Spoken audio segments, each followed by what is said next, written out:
Hi, Aniquest here. This is my recap for the anime I was reincarnated as the 7th prince. If you dig my recaps, don't forget to subscribe and smash that notification bell.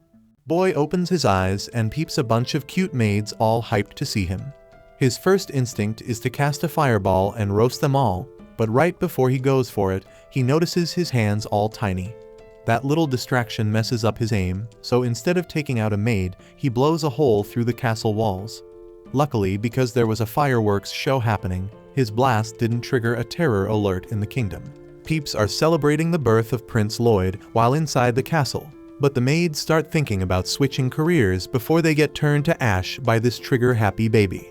Some time passes and the maids decide to keep their jobs, but they make sure to update their life insurance policy first. Right now, they are searching all over for Prince Lloyd, but as soon as they leave, Lloyd pops out from behind a pillar. He wants to dip from here so they don't find him, but as he tries to leave, he bumps into some officials. He asks them not to snitch to the maids about him being here, and they are cool with it. One of them asks if Lloyd want to join them for some hunting to kill time. Unfortunately, he is pretty busy right now, so he ignores the offer and just runs off to do his own thing. The officials feel kinda down because Lloyd turned them down again, but the other dude wonders why they are even trying to befriend the kid since he is too young to contest for the crown. Plus, he's just the 7th prince, so being friends with him ain't gonna give them no political advantage. To this, the first official has one thing to say. The kid could blow up a castle on the day he was born, and I don't think he needs another reason to stay on friendly terms with him. I wouldn't be surprised if Lloyd the reincarnation of the father of sorcery, but that's just speculation. Now back to Lloyd, he is really a reincarnation, but in his past life, he was just a regular sorcerer. He doesn't know why he remembers his past life, why he was reborn as a prince, or who thought it was a good idea for him to rock this outfit. One thing he is sure about is that since he got the freedom to do it, he gonna live the same way he did before and spend his time researching all sorts of dope magic. He was fascinated by the massive library in the castle, thinking it was even better than the one he had in his past life. But right before he can crack open a book and get his read on, a maid comes through and straight up smashes it away. Silpha finally found him, so he can't skip his lessons anymore like he used to. Outside, Lloyd gotta go through some sword practice with Silpha, and she is showing no mercy against this 8-year-old, but he holds his own. Lloyd doesn't see why he gotta go through all this training when he's way down the line and ain't got a shot at the royal throne. But Silpha hit back saying life ain't just about gaining power in the fam. As a member of the royal crew, he gotta be educated in all kinds of stuff. She has been in charge of his education for 3 years, so she's going to take her job very seriously and make sure he learns. Lloyd ain't feeling how strict and serious Silpha is, but he knows she ain't letting him off the hook until he shows some improvement. She tells him to get back in stance, and they clash swords again. But this time, Lloyd matched Silpha's moves like Zorro. She was impressed by how much he had improved because she saw him getting better. But Lloyd thinks to himself that he is cheating with this thing called control-type magic, copying her moves exactly. In other words, he is cheating on his swordsmanship exam. But even with him copying her, he was still just an 8-year-old with a smaller build, so she was stronger, taller, and had more reach. He gotta find a way to make up for their differences because they are putting him at a major disadvantage. So he comes up with a genius plan. He gonna cheat some more. He cast a spell to make his wooden sword longer, another one to make him physically stronger, as well as one to make him levitate. Now he can go toe-to-toe with Silpha on the same level. Eventually, when he spots an opportunity, he switches up his tactics and stops copying her moves in the middle of his attacks. This throws her off guard, and he plans to take advantage of that to strike. However, she's still an extremely skilled swordswoman, so she was able to block his strike. She calls him out on cheating, and Lloyd is straight up scared he busted. She figured he did it to even the playing field because he ain't match up to her skill level. And you know what? She was actually impressed by it. That meant he was using 2 spells at once, and even the palace mages found that hard to pull off. It's some next level stuff. Lloyd was just relieved she ain't yelling at him for using magic, but he kept quiet about the fact he was actually using 4 spells instead of just 2. Later on, it's bath time for Lloyd. But damn, he gotta sit in Silpha's lap in the maid's bathroom. It's either unfortunate or fortunate, depending on how you look at it. He feels super embarrassed about the whole situation, but Silpha ain't letting him leave and wash himself because last time he didn't even shower and spent all his time reading instead.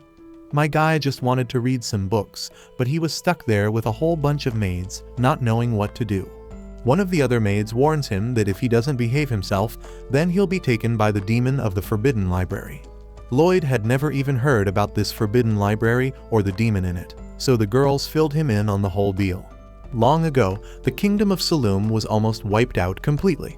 But after a whole bunch of mages made sacrifices, they managed to seal the demon inside a damn book. They called that demon Grimoire, and he was supposedly sealed away in the castle's Forbidden Library.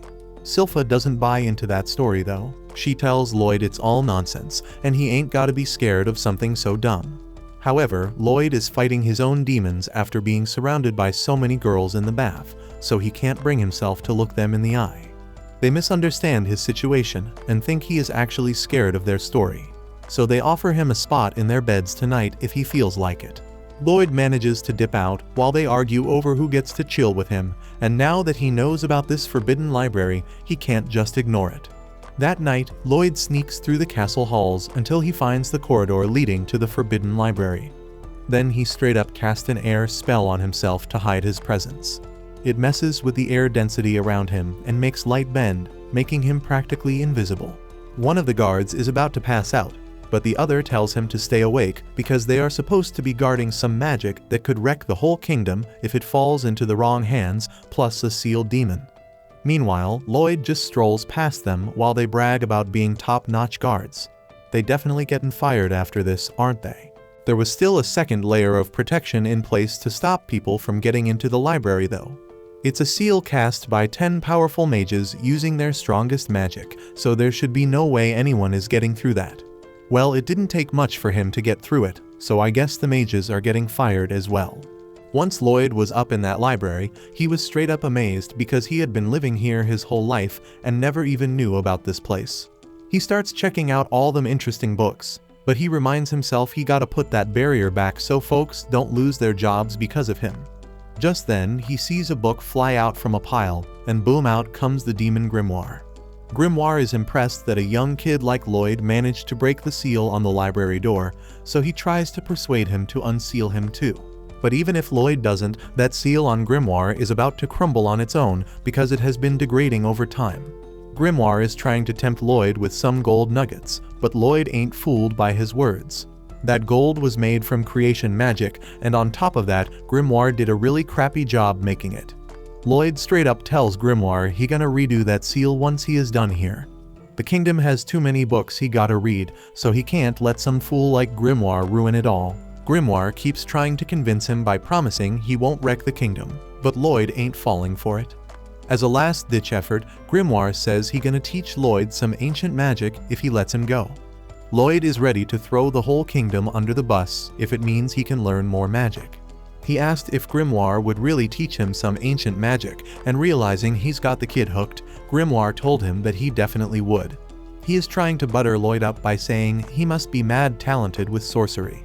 That brings back some painful memories from Lloyd's past life when folks rejected him because he ain't have any magical skills. But that all changed now that he is rocking the body of a royal family member. He whip up a magic key and use it to wreck the book that was holding Grimoire.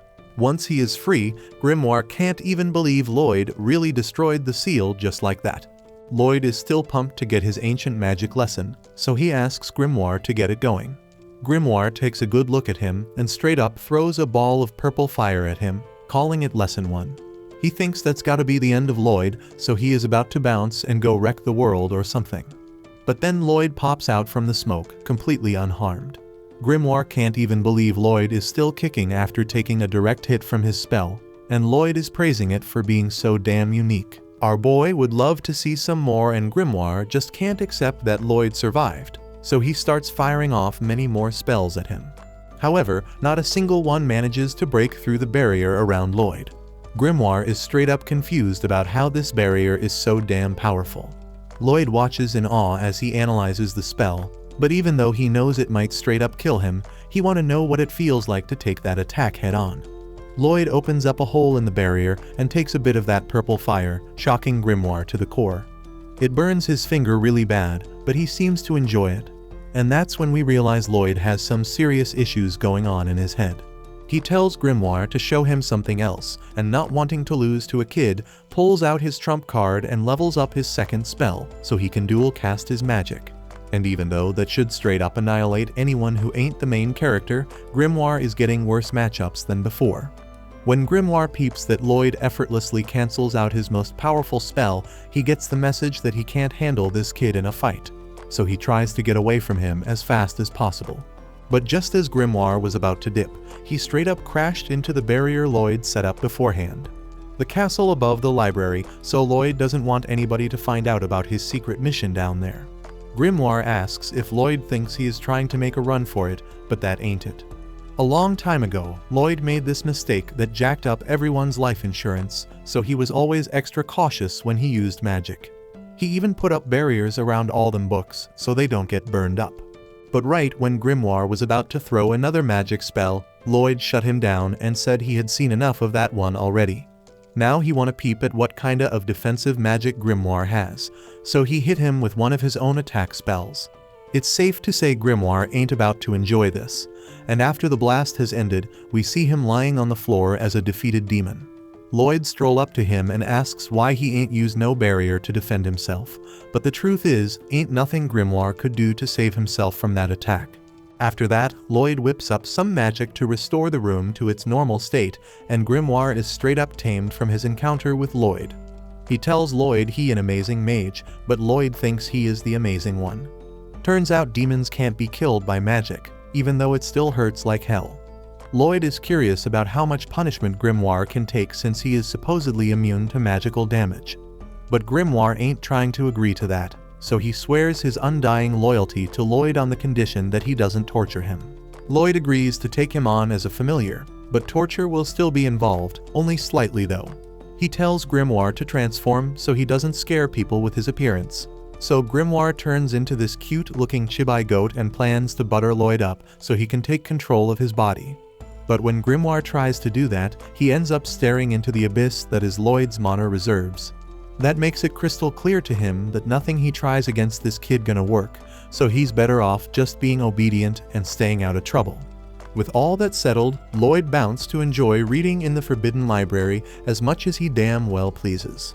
A little later, we peep this fancy dude getting ready for his day and strolling through his mansion. In the library, Grimoire warns Lloyd that someone's coming. Lloyd tells him to hide, and we discover that he is the noble Prince Albert. Albert straight up shows off his power, blowing everyone's minds when he hits the target dead on with his magic. Albert's the second prince of the Saloum Kingdom.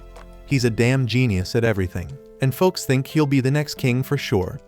Albert's got special access to places like this, and sometimes he invites Lloyd to tag along. Lloyd can't really use much of his magic in the castle, so he appreciates it when Albert takes him to the range. Next up, it's Lloyd's turn to show off, but he ain't looking to impress nobody. He ain't interested in the throne, so he don't need to prove shit. Plus, if he revealed his true power, he'd get mixed up in all the power struggles between the princes. Lloyd hates that idea cause all he wants is to study sorcery and live in peace. Grimoire wonders what Lloyd's gonna do about the demonstration. So Lloyd explains that he's just gonna make his fireballs curve a bit so they barely graze the targets. Lloyd says it like it's no big deal, but Grimoire thinks that takes even more skill than just hitting them straight on. Lloyd lets them fly, barely grazing each target. The crowd's disappointed, but Grimoire realizes they should have known how damn hard it is to control magic that precisely. Lloyd don't pay them no mind. He's too busy thinking about how he can improve his technique even more. Albert seems like he might know something, but he don't say shit and just tells Lloyd he can chill while he takes a break. Lloyd couldn't be happier cause he's got a ton of things he wants to try. First on his list is giving that dual incantation Grimoire did a shot, but Grimoire freaks out and tells him it's impossible cause that's a demon's skill, being able to have extra mouths. Lloyd thinks he's got a solution though. He surprises himself when his idea actually works, but Grimoire is straight up shocked and points out that only a crazy headless would try incorporating a demon into their own body. Well, that's exactly what Lloyd did, so he tells Grimoire to cast an infernal fireball. Grimoire acts all cocky, saying it's a cakewalk for a demon of his caliber, but he freaks out when shit don't go as planned. Grimoire is terrified and wonders what the hell Lloyd did. Lloyd explains it was just a spell stack, a technique to condense incantations. By reciting multiple incantations at once, Lloyd can cast a spell way faster. Lloyd took that shit to the next level, casually saying he was reciting like 100 spells in each line of the incantation. Grimoire's straight up stunned by how chill Lloyd's acting, and he points out that even as a badass demon, he can only stack 2 or 3 lines at a time.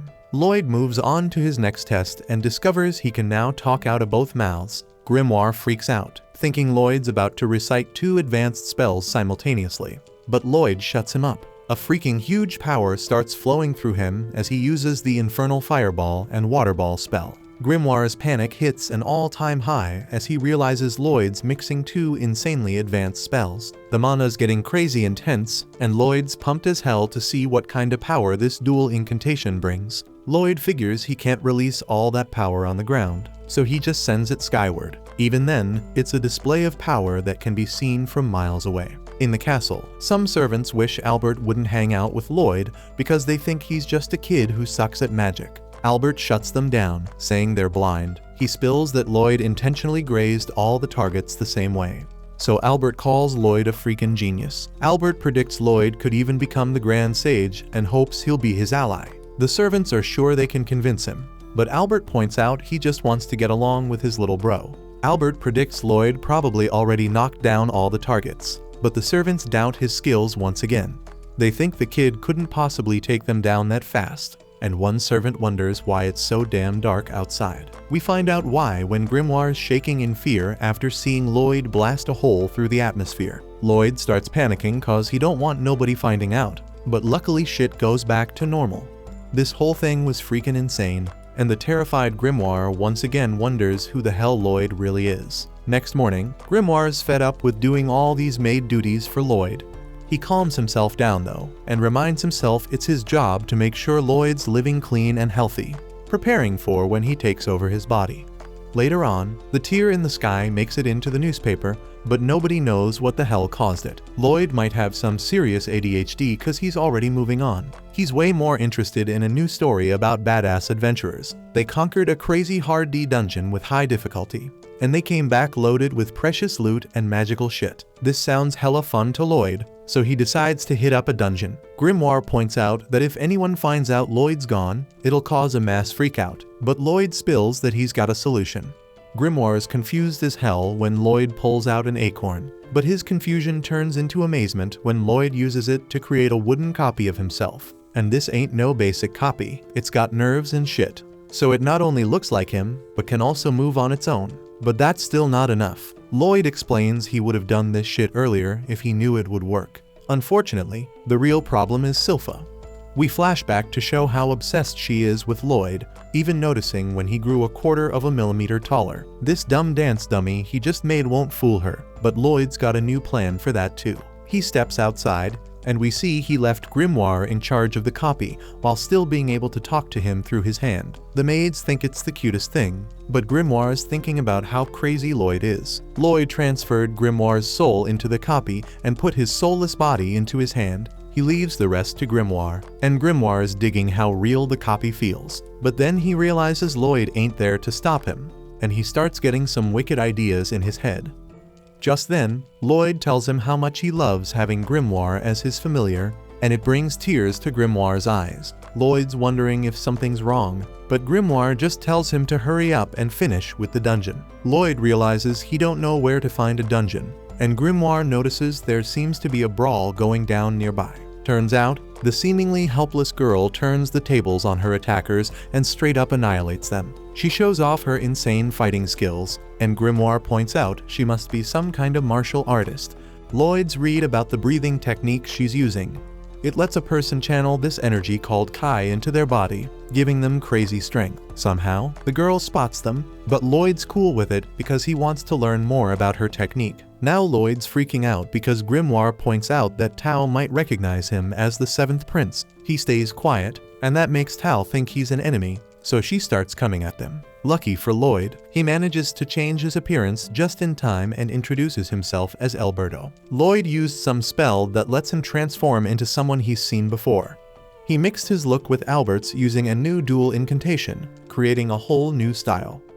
The girl Tao introduces herself, and Lloyd's worried she might suspect something since she ain't turning around. Turns out Tao's actually panicking cause she thinks Alberto is very hot. Tao's spent her whole damn 18 years training. She finally escaped the dojo and became an adventurer looking for romance. But damn, it ain't worked out because most dudes prefer weak-ass priestesses. But now she's finally got her chance and vows to make Alberto her boyfriend. She seems busy as hell, so Lloyd decides not to ask her to clear a dungeon with him. But she's all over that opportunity. Once they're in the dungeon, Tao's all eager to show off her fighting skills. But our boy Lloyd's too busy obsessing about some glowing rocks. Tao's impressed by how much Lloyd knows about her breathing technique, and she explains that learning about Kai starts and ends with breathing. Proper breathing fills your whole damn body with Kai, letting you unleash superhuman strength. Problem is, it takes a ton of training just to start feeling the Kai in your body. That's why Tao suggests Alberto focuses on finding the key to her heart instead. But Lloyd straight up ignores that cheesy joke and shocks Tao when he pulls off the breathing technique. He explains he just copied her, but she warns him that if he ain't used to it, his lungs will feel like they're on fire. But Lloyd's still as crazy as ever and keeps doing the technique. He surprises himself when he starts feeling that energy inside him and gets all pumped cause he realizes he can use that power for sorcery. Tao decides she'll help him learn about Kai and tells him not to stop the breathing technique till they leave the dungeon. Back at home, Grimoire thinks Lloyd's insane cause he's got such a cushy life, but Lloyd don't give a damn. All he cares about is learning more about sorcery. Things are going smooth for Grimoire, but he flips out when Sylpha shows up. Meanwhile in the dungeon, Tao shows Alberto a Kai blast and uses it to take down the boss. They score a chest, but Tao explains that a dungeon that ain't grown much ain't gonna have any good loot. As they check out the chest, Tao's amazed to see Alberto's already learned the Kai breathing technique in such a short time. Tao realizes she hit the jackpot cause if she can get Alberto into a student-teacher thing, her caretaker won't have no choice but to accept him as her fiancé. Tao goes to open the chest, but Lloyd's gotta save her cause she triggers a deadly trap. A lich pops out of the chest, and Lloyd wonders if this is the real boss of the dungeon. Tao's straight up scared of the lich, but when Alberto asks about the monster, she fronting like everything chill and tells him he better bounce from the dungeon without her. He protests, saying he wanna stay and peep the battle, but without saying shit, Tao gets up close to him and lands a strike that sends his ass flying out of the boss room. It doesn't make sense for the lich to be hiding in a low-level dungeon like this, because they so damn powerful even a rank adventurers struggle with them. She might not be able to win, but she at least wants to buy enough time for Alberto to escape. Meanwhile, Alberto flying back through the tunnel after Tao's hit, but he feeling disappointed because he wanted to learn more about Kai from her. He throws up a magic barrier to stop himself from flying back, but even if Tao wanted him to leave so bad, she could have at least given him a damn map or something because Alberto completely lost.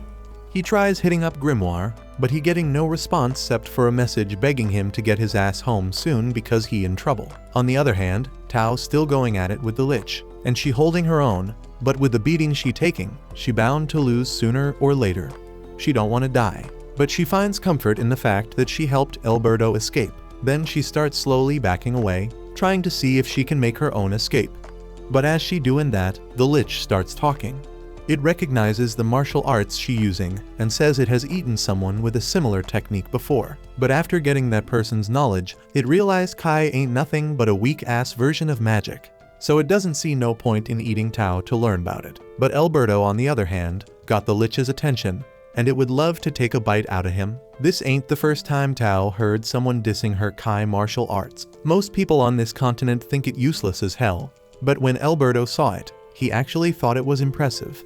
And that made her happy. The lich don't get why she telling him all this or why she think he give a damn, but Tao done talking. She take a deep breath and straight up charges at the lich with all the strength she got. Even though the lich throwing up a barrier, she doesn't stop pounding away. She been training her body and using Kai her whole damn life, sacrificing her precious time and never getting the chance to have a boyfriend. So she ain't letting the lich disrespect the technique. She unleashes a full power Kai blast point blank, breaking through the lich's barrier and sending it flying into a damn wall. Unfortunately, using all that Kai left her body straight up exhausted. She can barely move now, but the lich ain't defeated by her attack. and finding it kinda pathetic for an ultimate attack. All the Kai she gathered in her body don't even compare to a single finger's worth of his magic. So he telling her she about to die now. The Lich brings down a magic slash, but instead of straight up killing, the slash cracks and falls apart because Alberto's back and throwing up a barrier. He says if Tao done fighting already, he wanna take a swing at it, but he gotta dip home soon, so he gotta make it quick. Tao hella surprised to see him back here again, and she even more shocked when she peeped the crazy look in his eye. So she just sitting there silent, the Lich starting to cast a spell, so Alberto doing the same and straight up disappearing from view, zooming along the walls and popping up behind the Lich. He taking a deep breath, using the technique Tao taught him, but his body still ain't used to it, so he end up breaking a few ribs in the process. The Lich casting another attack spell, but Alberto still needing more time to think. So he throw up a barrier to block the Lich's hits and starts reflecting deep on what he gotta do to master his new technique. The Lich can't even believe someone can create a barrier so damn strong that it deflecting all his attacks. But Alberto ain't even thinking about the barrier. Instead, he trying to figure out how to combine both Kai and mana. He remembers something Tao said about focus being hella important, so he resolves to focus more on his breathing. He sucked in air into his lungs while at the same time casting a full sprint air spell to refine their combination. Because he start moving, the Lich start getting hella cocky and think Alberto running away because he can't win. So he throws more attacks his way. Meanwhile, Alberto still trying to take deeper breaths, but the damn barrier getting in the way, so he gotta get rid of it. The Lich once again misreading the situation and thinking his attacks finally broke through the barrier. So now he thinking he's stronger than Alberto. Alberto grabbing onto a stalactite and finally getting enough airflow to properly merge his mana and Kai. So after hopping around and breathing like crazy, he finally able to mix them up and find a balance. With this fresh technique he countering the Lich's magic slashes, even though he weaker than he'd prefer. To make up for the weakness, he making the energy thinner and stronger so it can reach the Lich. The Lich casting more attack spells to try and block Alberto's hits. But as time pass, Alberto's attacks getting stronger and more plentiful, and he ain't even casting a damn spell for them. So that mean his attacks all Kai based. The Lich can't even believe he getting overwhelmed by a technique as basic as Kai, but Alberto keeps piling it on non-stop. He keeps making the slashes thinner and sharper till he finally perfect the technique. The Lich see what's coming and give up on attacking. So he throw up a barrier and try to tank the hit, but with his perfected technique, Alberto cut right through the Lich, his barrier, and the whole damn cave they in. After that, Tao is even more head over heels for him than before. So as they get ready to dip, they check the chest to see what the hell they went through all this trouble for, only to find a beat up old dagger. That shit doesn't seem worth a damn, but Alberto thinks he might be able to do something with it. Once they snatch the treasure, the chest starts sinking into the ground. Alberto be all confused, but Tao tells him it's all chill because that's just how it goes down. The dungeon falls apart once the treasure is taken. So Alberto figures it's some survival mechanism or some shit, like the chest be the core of the dungeon or something. He straight up tries to grab it out of the ground because it looks interesting, but the whole damn dungeon be collapsing around them. So once he snags the chest, they bounce. Outside, Tao said she was surprised that Alberto used Kai to fight to the end instead of magic since he's a mage, so she was wondering if he wanted to prove that Kai was a viable technique. But that wasn't it. He just thought it would be a fun experiment. Right then, it hits him that he needs to haul ass home because Grimoire's in deep shit. So he gets ready to jet. Before he bounces, Tao reflects on what went down and knows Alberto figured out that Kai blade technique on his own in no time. She gotta step up her game to keep his attention and hopefully make him her man. Alberto agrees, but as Alberto's flying off, Tao realizes she never got his contact info, so it's probably a wrap on seeing him again. Alberto cancels the illusion spell and goes back to being Lloyd. After a quick flight cross-country, he returns to the castle and starts looking for Grimoire to make sure he's good. But damn, he's messed up. Since Sylpha caught him, he's been forced into sword training, but since he's all about magic, his sword skills be straight up garbage. Sylpha thought Lloyd was getting soft, so she cranked up the intensity of the training. Later, once Grimoire's mentally back on track, Lloyd shows him the knife he scored from the dungeon, and Grimoire can't believe he had to go through Sylpha's ass whooping for some dumbass knife. Lloyd apologizes again, but tells him this knife might actually be worth something because it's special. He dips it in hot water and starts scraping away, peeling the magic right off that shit. Turns out the knife's been treated with magical essence, the same stuff they use to amp up weapons with enchantments. In the case of the knife, the enchantment on it was called Boost Power. After peeling off all the enchantment stickers, Lloyd tosses them in a beaker and shakes that shit up. Getting rid of all the old enchantments, Lloyd's try dive into enchantments. But the problem is he ain't got much mana essence to work with, and that stuff's rare as hell. He don't want to waste it by trial and error, so he got a better plan. Instead of just using the mana essence he got, he's gonna analyze that shit with magic and learn how to make his own. He busts out a purification spell that breaks down objects to their basic elements. And with that, he figures out that the mana essence is made of oil, silver, and something called hematite. But even hematite ain't easy to get because you gotta crush monster cores. But Lloyd got that covered because he snagged one from the dungeon. So now he can make his own hematite. All he needs now is oil, silver, and a bunch of weapons to test out the enchantments. Lloyd rolls up to his pops and asks for some cash. The king straight up pulls out a bag of silver coins and hands them over because he loves his boy. He's kinda confused about why Lloyd wants silver instead of gold, but he doesn't ask no questions. He wonders how Lloyd's gonna spend that allowance, and we get a glimpse of his plan as he starts melting them coins down with grimoire. Later on, Lloyd's throwing down with Silpha again, and he's pulling out some new tricks to try and get the upper hand. He even busts out full sprint, but Silpha's still keeping up with his moves.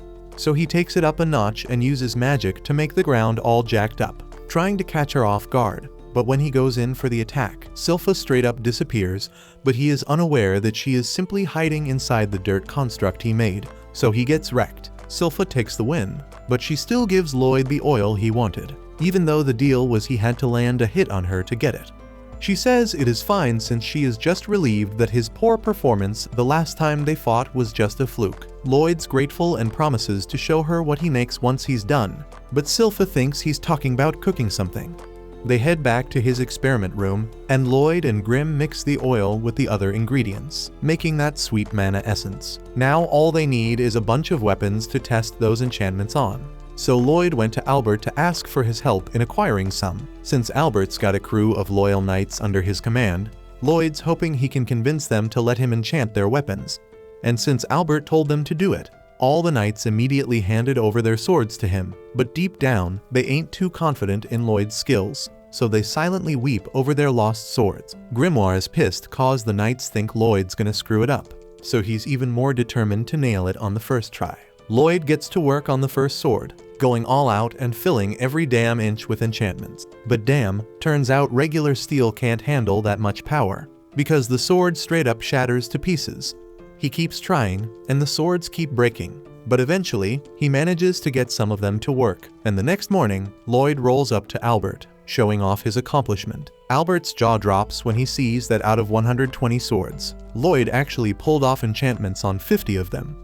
Even he thought Lloyd was gonna wreck them all, but as he inspects them, he's straight up amazed by what he sees. The best enchanters only had about a 10% success rate, so for Lloyd to hit 40% is freaking outstanding.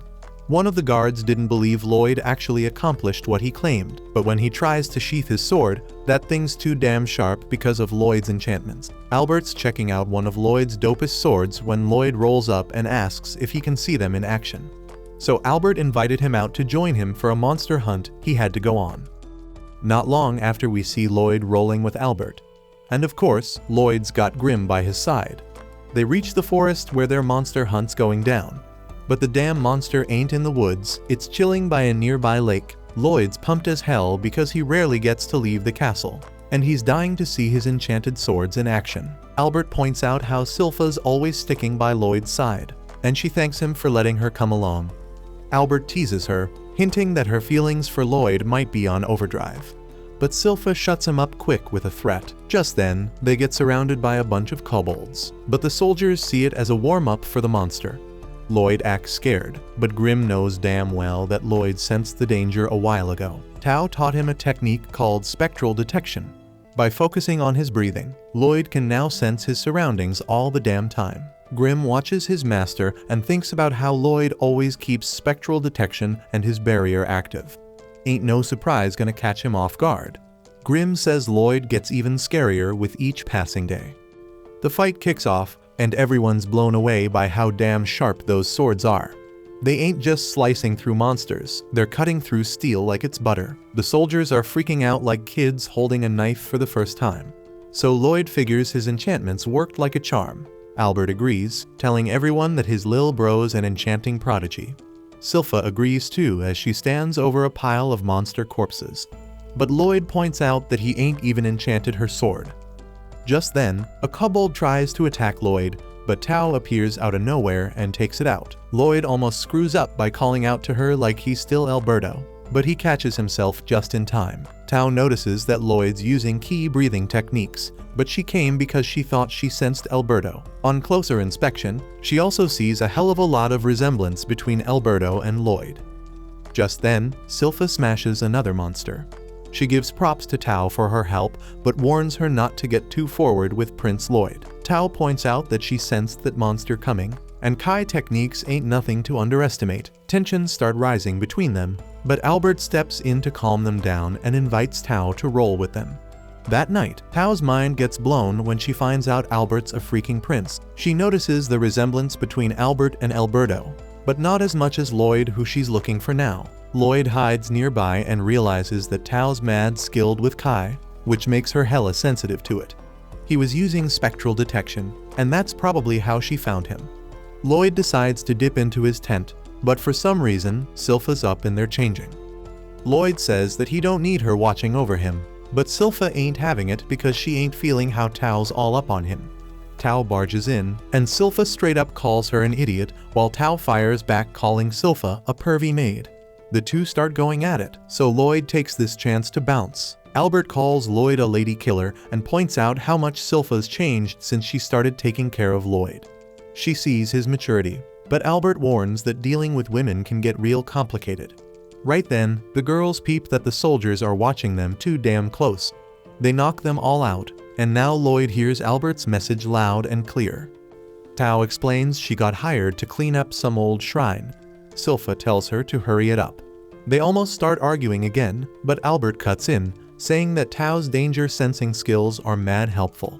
He wants her to keep an eye out overnight, but she said they wouldn't need one, as the monster has arrived. The monster is a freaking bearwolf, so Silpha tells Lloyd to stick close to her. The beast starts attacking, and Lloyd notices how fast bearwolves move for their size. Lloyd tries talking to Grim, but the lil dude's all distracted because he seems to recognize the shrine. Tao manages to save some soldiers, but this monster's no joke. Albert's done playing, so he pulls out his sword. He apologizes to the wolf, but explains how the local villagers are suffering because of it. Albert swings his sword while reciting some incantation and unleashes a crazy powerful attack that straight up obliterates the monster. Everyone's shocked because he took it out in one shot, but Albert said normally he wouldn't done that, thanks to Lloyd enchanting his sword. Lloyd's enchantment on my spellbound sword made it possible. Lloyd thinks about how he added a lil extra to Albert's sword, but Grim ain't even paying attention. He's super worried and spills about a demon sealed up in a nearby shrine. Then out of nowhere, everyone's freaking shocked because that damn bearwolf is somehow still moving. And to top it off, more monsters pop out of thin air, and this voice starts talking to our crew. This voice is pissed because they messed up one of his lackeys. The voice turns out to be this demon called Pazuzu, who's chilling inside the damn bearwolf. He straight up introduces himself and vows that they're gonna pay with their lives. Then he sends his minions to attack. Slicing them up ain't a problem, but the issue is they heal up in an instant. Tao comes in clutch and saves Albert, and he figures out that the demon's the one pulling the strings on all these minions. Lloyd wonders if this demon is buddies with Grim, but it's not. Grim explains that Pazuzu can manipulate his mana to control the monsters. He makes them think he's their boss, but in reality, his mana acts like puppet strings. He can even feed them more mana through the strings, which is why they can regenerate. Grim gets serious and straight up warns that things gonna get real ugly if they don't take Pazuzu down. But Lloyd doesn't really give a damn. He just wants Grim to teach him mana manipulation. Silpha's getting impatient and wishes Tao would do something, but Tao fires back saying Silpha ain't doing jack either. Grim tells Lloyd that now ain't the time to be learning stuff because the others are fighting for their lives.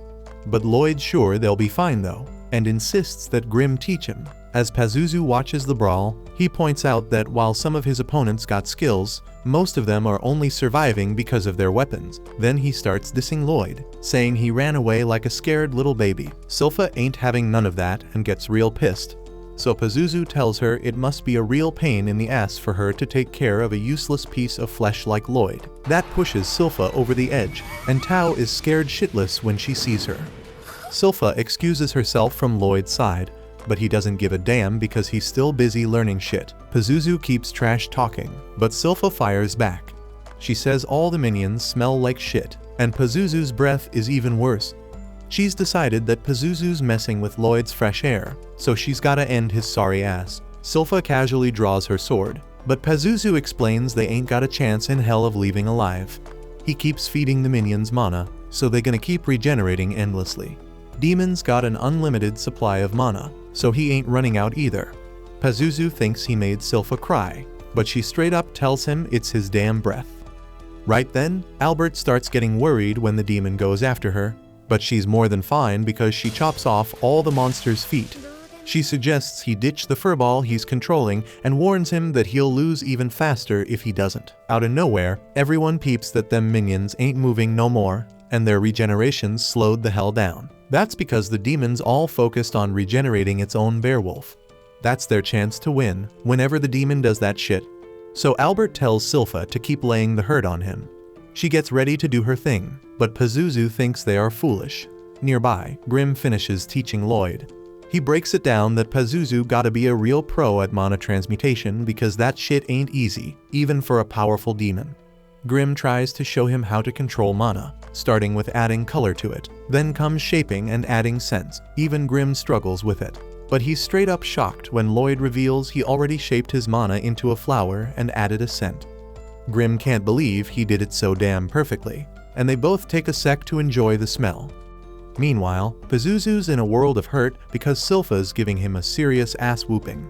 He can't figure out how she ain't giving him no openings, and he wonders how someone like her could just be a damn babysitter. Sylpha grabs one of the soldier swords and admires it because it was enchanted by Lloyd. Her obsession with Lloyd got Pazuzu interested in him, so he straight up says he wants to dissect him.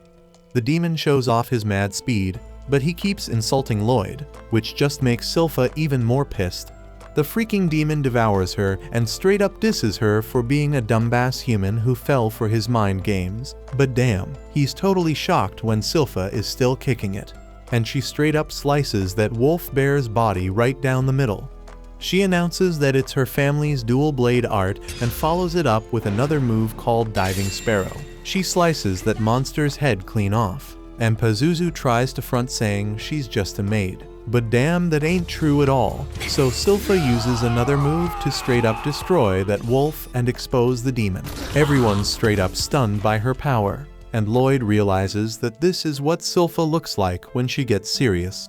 He admires her and remembers this moment by shaping his mana into her. Sylpha's disgusted by the thought of that demon trying to hurt Lloyd, so she straight up says the only thing he's fit to touch is her damn blade. Sylpha tells the demon it's time to make peace, but damn, she's straight up shocked when he starts pulling some moves. The rest of the crew finishes off the minions, but Albert knows this ain't the end. They gotta back up Sylpha, no doubt. And just like that, everybody collapses from the demon's messed up stench, including Sylpha.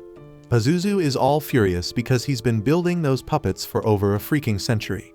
He blames Sylpha for screwing up his plan, and his attack sends her flying into the river. Albert wants to help her, but he's losing strength real fast. Pazuzu spills that it's his miasma of domination, and anyone who breathes that crap falls right into his clutches. Sylpha points out that's why it smells so damn bad, and Pazuzu gets even angrier because she won't stop with the insults. He tries to attack Sylpha, but Tao steps in and blocks it. Sylpha tries to tell her she's fine, but it's clear she ain't. She tries to stay brave and tells Tao to run, but she's too messed up and collapses. Pazuzu is actually impressed as hell by Sylpha. She took in more of his miasma than anyone else and still defied him like a boss. Even the monsters he controlled fell under his power in less than 30 seconds. But what really gets him intrigued is how Tao ain't under his control. Tao pushes him back, but she ends up getting captured. Pazuzu thinks she's using some kind of breathing technique to withstand his miasma. He's right, but things go south for Tao when her breathing gets messed up. Pazuzu points out she could have just run away, but this weirdo thinks she stayed because she wanted to be his minion. Tao pushes the demon away again and says she's waiting for a hottie. She's done messing around, so this time she unleashes an insanely powerful attack. She realizes she got a bit too fired up and used a big ass move. Tao tries to focus on steadying her breathing before the demon strikes back, but she's got even worse problems because she gets attacked by one of the puppets. She's shocked those suckers already regenerated, and the demon wonders who the hell this hottie is she's talking about. Pazuzu's done with all the talking and busts out his maximum domination miasma. He figures Tao's gotta be under his control now, but Tao just realizes something. That hottie she's been talking about? He's a lot closer than she thought. She can still sense him through all of Pazuzu's miasma, and it's giving her some freaking hope. Pazuzu still ain't got a clue about who Tao's talking about, so she straight up spills that the hottest dude is coming to wreck him. But damn, her time's up, and the puppet monster straight up swallows her. Pazuzu then shifts his focus to Sylpha because he thinks she'll make a sick addition to his minions. He knows it won't be easy to control her, but her strength makes it worth it. Pazuzu plans to unleash a shit ton of miasma on her, and Lloyd figures out that's how he controlled the bear wolves. Pazuzu's all smug, bragging about how he offed their parents and replaced them in the pups' minds with his miasma. He's all patting himself on the back, saying no one can defy his domination. Lloyd stays cool and says that Pazuzu's a total piece of shit. Pazuzu's shocked when he finally realizes that Lloyd's somehow moving around in his miasma. He demands to know how the hell that's possible, but Lloyd ain't got a clue. Pazuzu's even more mind blown by the fact that Grimm's a demon. He can't wrap his head around why a demon would be protecting a human, and he starts dissing Grimm for looking cute. Pazuzu calls him a disgrace to demon kind, but Grimm still tries to give Pazuzu some advice as a fellow demon. Grimm stops himself because all the insults just make him want to see Pazuzu get ripped to shreds. Pazuzu sends his freaky ass demons to attack, but Lloyd's just pumped to test out his new transmutation power. There's a whole bunch of monsters though, so Grimm tells Lloyd he'll have to use up a good chunk of his mana. Lloyd figures out the right amount and Grimm's blown away because he's always had trouble adjusting his own mana output. Lloyd envisions something gentle and warm, so Pazuzu's shocked as hell when Lloyd effortlessly strips away his control over the bear wolves. Grimm calls them all weaklings, but Lloyd points out that even he might have been influenced by his mana. Lloyd has one of the bear wolves spit out Tao, and he's stoked to see she's okay. Pazuzu's still in disbelief because Lloyd just turned all his mana into a field of flowers in an instant, and he assumes Lloyd must be one hell of a badass sorcerer. Pazuzu's trying to control his minions again, but Grimm points out it's too late. The bear wolves already remembered their pride as monsters, and that Pazuzu took out their parents. The angry bear wolves go all out on Pazuzu, and Lloyd's mind is blown seeing how they attack as a pack. They're extremely powerful that way, and puppets can't even come close to pulling off that kind of attack. Pazuzu wants to show he's still a badass demon, so he punishes the bear wolves for going at him. He doesn't give a damn about taking out their parents, and he insults them by calling them mangy mutts. Pazuzu's hella upset now and says this is what happens when someone defies him. He explains it doesn't matter what spells Lloyd tries, they ain't gonna do shit against a demon.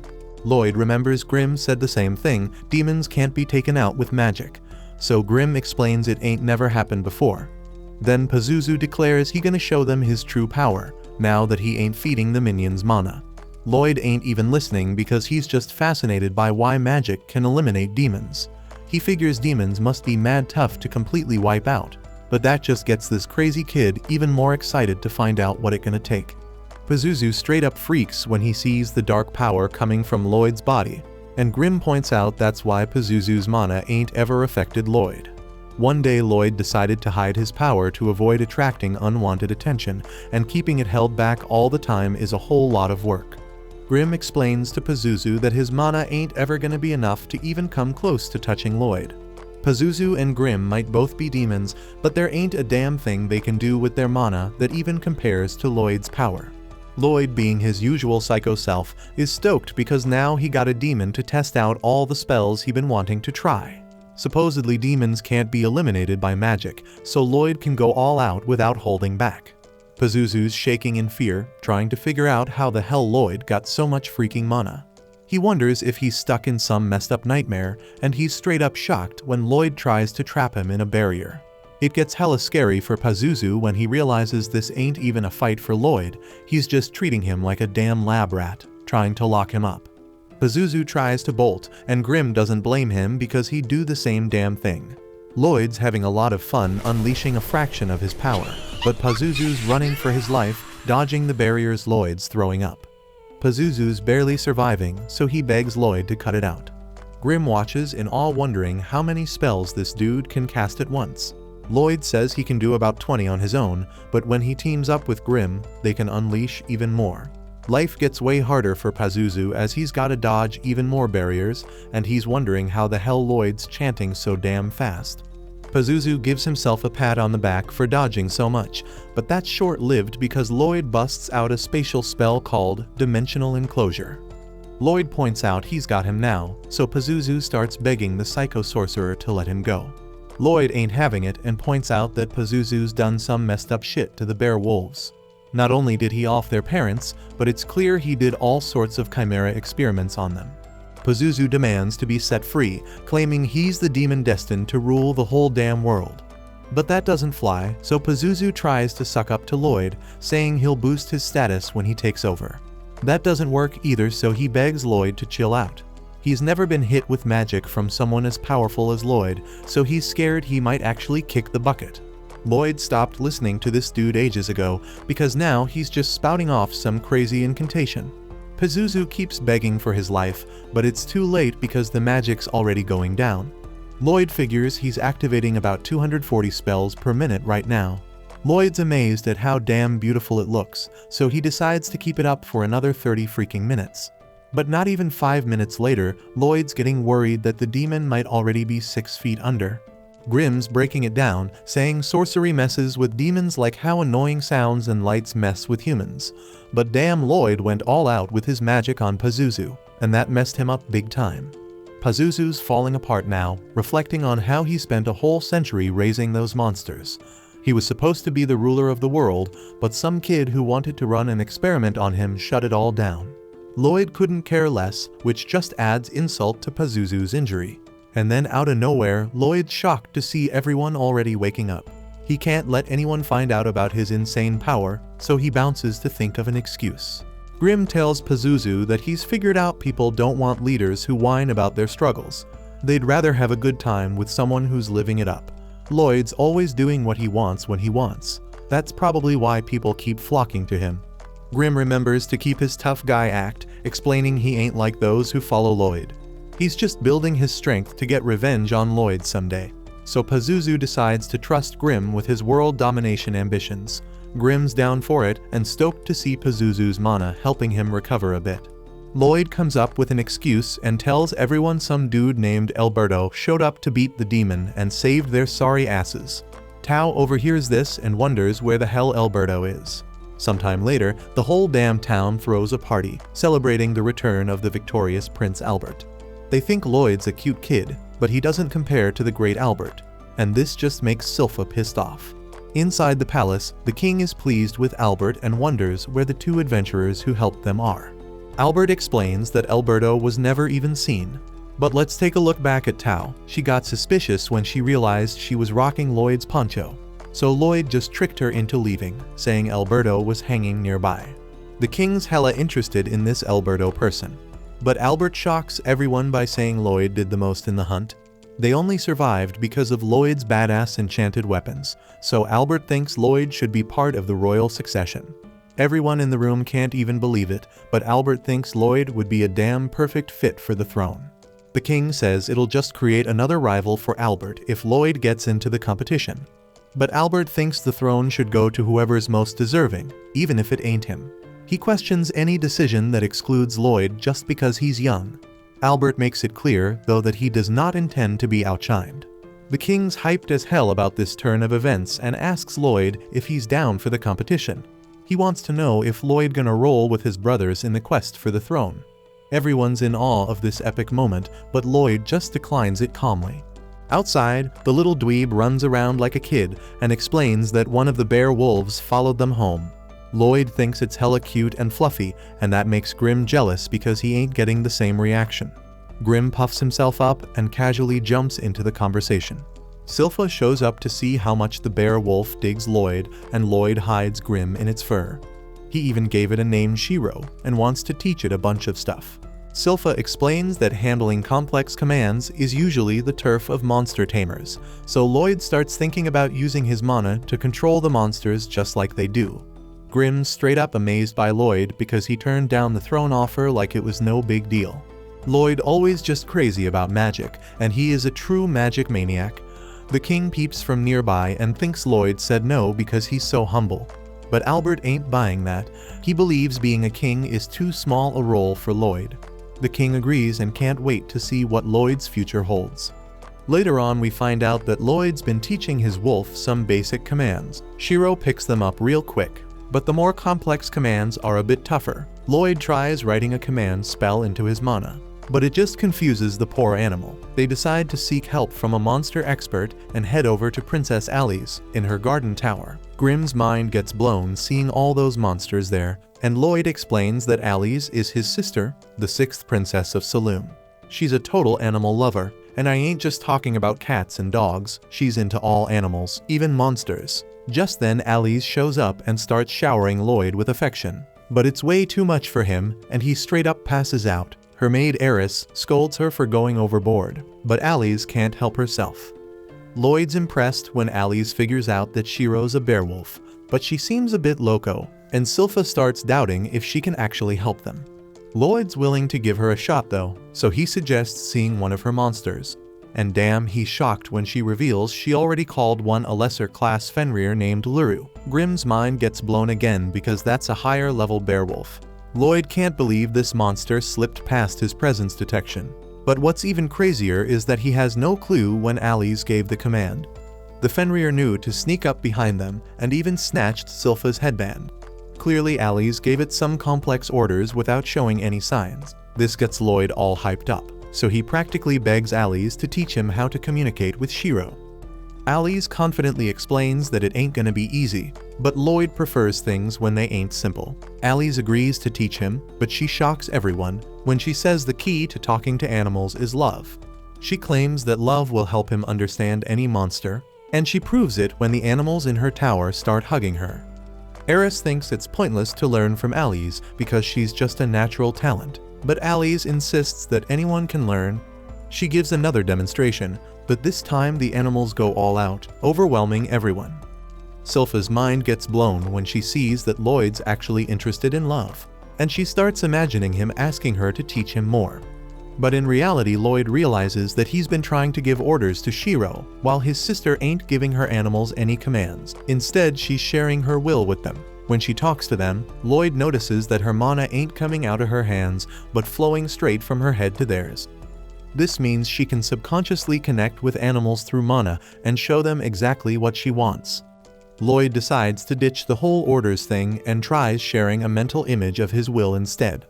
And damn, everyone's mind gets blown when Shiro actually does the trick Lloyd was trying to teach him. Lloyd celebrates with Shiro, and Eris says he must be hella talented. The technique he used is exactly how monster tamers share their will. Silpha's impressed too, but kinda bummed because it didn't go down the way she expected. Ali's ain't too happy either because it was supposed to be love, not complicated while sharing stuff. But Lloyd explains that love actually plays a major role in the technique. He goes into even more detail, and it just makes everyone fall head over heels for him. Lloyd's stoked because he finally figured out how to connect with monsters, and Silpha said it was time he put that much effort into sword training. Lucky for Lloyd, Albert shows up because he needs to talk to the boy. They argue about who's gonna take Lloyd, and Albert explains he wants to introduce him to someone, Lloyd's older brother, the 4th prince named Diane. Diane heard that Lloyd enchanted Albert's sword, but he shocked him when he said he found that really hard to believe, so he wants to find out if Lloyd's just full of it. Albert gives a little backstory about how Diane studied smithing in Bartram, which is why he's interested in enchanting. But Diane's done with the small talk and says he's got everything ready to test Lloyd's enchanting skills. As Lloyd starts the process, Diane's got major doubts that he'll succeed. Enchantments are already an advanced skill, but Lloyd trying to apply one to a spellbound sword like Albert's is straight up insane. It's way beyond what they could do in Bartram. Diane predicts he's gonna have to teach Lloyd a lesson for lying, but he's absolutely stunned when Lloyd finishes up. Albert ain't blaming Diane for his reaction because even a newbie can tell that Lloyd's technique is totally one of a kind. Diane's left speechless, wondering what kind of spell engraving Lloyd came up with. It's got reinforced strength, reinforced elasticity, self-cleaning, and even self-repair. Diane's skepticism turns into straight-up excitement because he realizes that Lloyd might be able to help him achieve his biggest dream to create the ultimate spellbound sword. Regular enchanted weapons just can't compare to what he's got in mind. Diane wants them to engrave the spell onto the weapon while they forge the steel. That way, they can apply more advanced magic than usual. They'll be able to make a super weapon that only an enchanter and a smith working together can create. Diane spills that he was always super into sorcery when he was growing up, but he had no talent for it. But spellbound swords are freaking awesome because anyone can swing them and they can pull off cool magical type stuff. His goal is to turn their country into a place where everyone can use magic by wielding spellbound swords. Lloyd ain't too concerned about all that, but he's damn interested in the production process. So Lloyd agrees to help, and Diane explains he wants to make a sword that shoots fire when you swing it. Lloyd suggests they use the enchantment called Pelance Insinis for that. The problem is that the casting formula requires 14 parts, but the spellbound sword can only handle a max of 5. Lloyd's solution is to compress that formula down to just 2 parts. He compresses it and gets ready to apply it to the steel that Diane's foregoing. But damn, both of them are shocked when just the application shatters the steel. Lloyd tries to brainstorm some solutions, but the steel keeps breaking on them. Lloyd feels bad because he's wasted so much mana essence, but he can't figure out what the hell's going wrong. Grim peeps something about the mana essence and brings it up to Lloyd. Diane tells him to keep trying because he scored a boatload of cheap mana essence anyway. Lloyd purifies the stuff and finds out it barely has any hematite in it. Enchanting spellbound swords needs a higher concentration of hematite, but this stuff's made from monster cores, and that's some rare shit. Diane ain't got none, so Lloyd realizes he's gotta sneak out and hunt monsters in a dungeon again. Just then, Silpha came up with the idea herself for them to go to a dungeon. Lloyd pointed out a prince like him wasn't allowed, but Silpha explains that the king changed his mind after the whole monster hunt incident. Now he thinks Lloyd should broaden his horizons and see the bigger picture. So they head to the Adventurers Guild to get this journey started. Lloyd's gotta register as an adventurer, and the receptionist Katarina has him fill out some paperwork. Then he's gotta touch a crystal ball that's gonna measure his strength and set his adventure rank. Lloyd's no stranger to crystal balls because he used them back when he ruled at the Magic Academy in his past life. But this is a whole different deal. He's damn sure that if he unleashes his full power, that crystal ball's gonna explode and attract way too much attention. So he focuses real hard on suppressing his mana even more than usual. He keeps shrinking it down to the size of a freaking flea. Finally, when he touches the crystal ball, he gets laughed at because he gets an overall rating of E. Katarina ain't laughing though. She's straight up shocked to see that Lloyd's magic rating is an A. That's on par with a seasoned sorcerer, which disappoints Lloyd because he thought he compressed his mana down to 1%. Katarina declares that Lloyd's the most promising new adventurer since the fricking Silver Blader. But the other adventurers ain't having it. They get all pissed off hearing her compare the two. The legendary Silver Blader wrecked countless dungeons like a freaking demon, but then vanished out of nowhere. They think a legend like her should never be mentioned in the same breath as some E-rank nobody. Silpha explains they want a dungeon quest, but those require at least a single B-ranked adventurer to be in on it. Silpha decides to re-register, but this dude thinks she should roll with him instead. After Silpha schools him a bit, Katarina tells him he hit on the wrong person because Silpha's actually the freaking legendary Silver Blader. Katarina explains that re-registering means dropping 2 ranks down to C, so that ain't gonna work. Right then Tao shows up, ready to lend a hand. Silpha don't even acknowledge her and says they're just gonna head home. But Tao insists on helping and spills that she went through dungeon after dungeon looking for Alberto. She visited them all and got strong enough to be a ranked. Now she offers her help in exchange for a date with Albert. Katarina suggests a dungeon quest, while Silpha takes back Lloyd's cloak. Lloyd's mind is blown by Silpha's legendary past. She explains it happened when she was a little kid. Her most vivid memory is her failed attempt at taking down some deadly foes called the Assassin's Guild. So this trio makes their way through a dungeon, and they stumble upon a chest. Back at the forge, Albert goes to see Diane. Diane spills that it'll take Lloyd a couple more days to bring the materials they need, but Albert's looking worried about how long it's taking. That's when Diane realizes that war is coming their way, so he tells Albert to hold on a bit longer. Once Lloyd's back, they'll be able to mass-produce the spellbound weapons and use them in battle. Albert explains they shouldn't fret about fighting because he brought them all together to be like brothers again. He hopes that one day their weapons will protect the kingdom, so he encourages them to keep trying. Right then, Diane says they should come soon because Lloyd's returned with the monster core. As they forge the sword, Diane's starting to realize that Lloyd's one hell of a kid. Albert's already hip to it because he believes there ain't nothing this kid can't do. And it's proven even more when Diane tests out the spellbound sword they made, and it wreaks havoc with its magic powers. Lloyd realizes he might have gone a bit too crazy with the sword, so he'll have to tone it down in the future. The sword made by the brothers is then named Dillord. That night, Lloyd finally gets some much-needed rest. He realizes Albert's been hella busy, so he wonders if something big's coming. Right then, Lloyd senses something funky in the garden. It's a strange feeling like there's a freaking hole in space.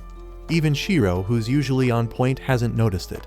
Lloyd wonders what the hell it could be, and we see a mysterious figure lurking outside. Now that Lloyd peeped the person, he straight up flies down to the courtyard to greet the sneaky intruder.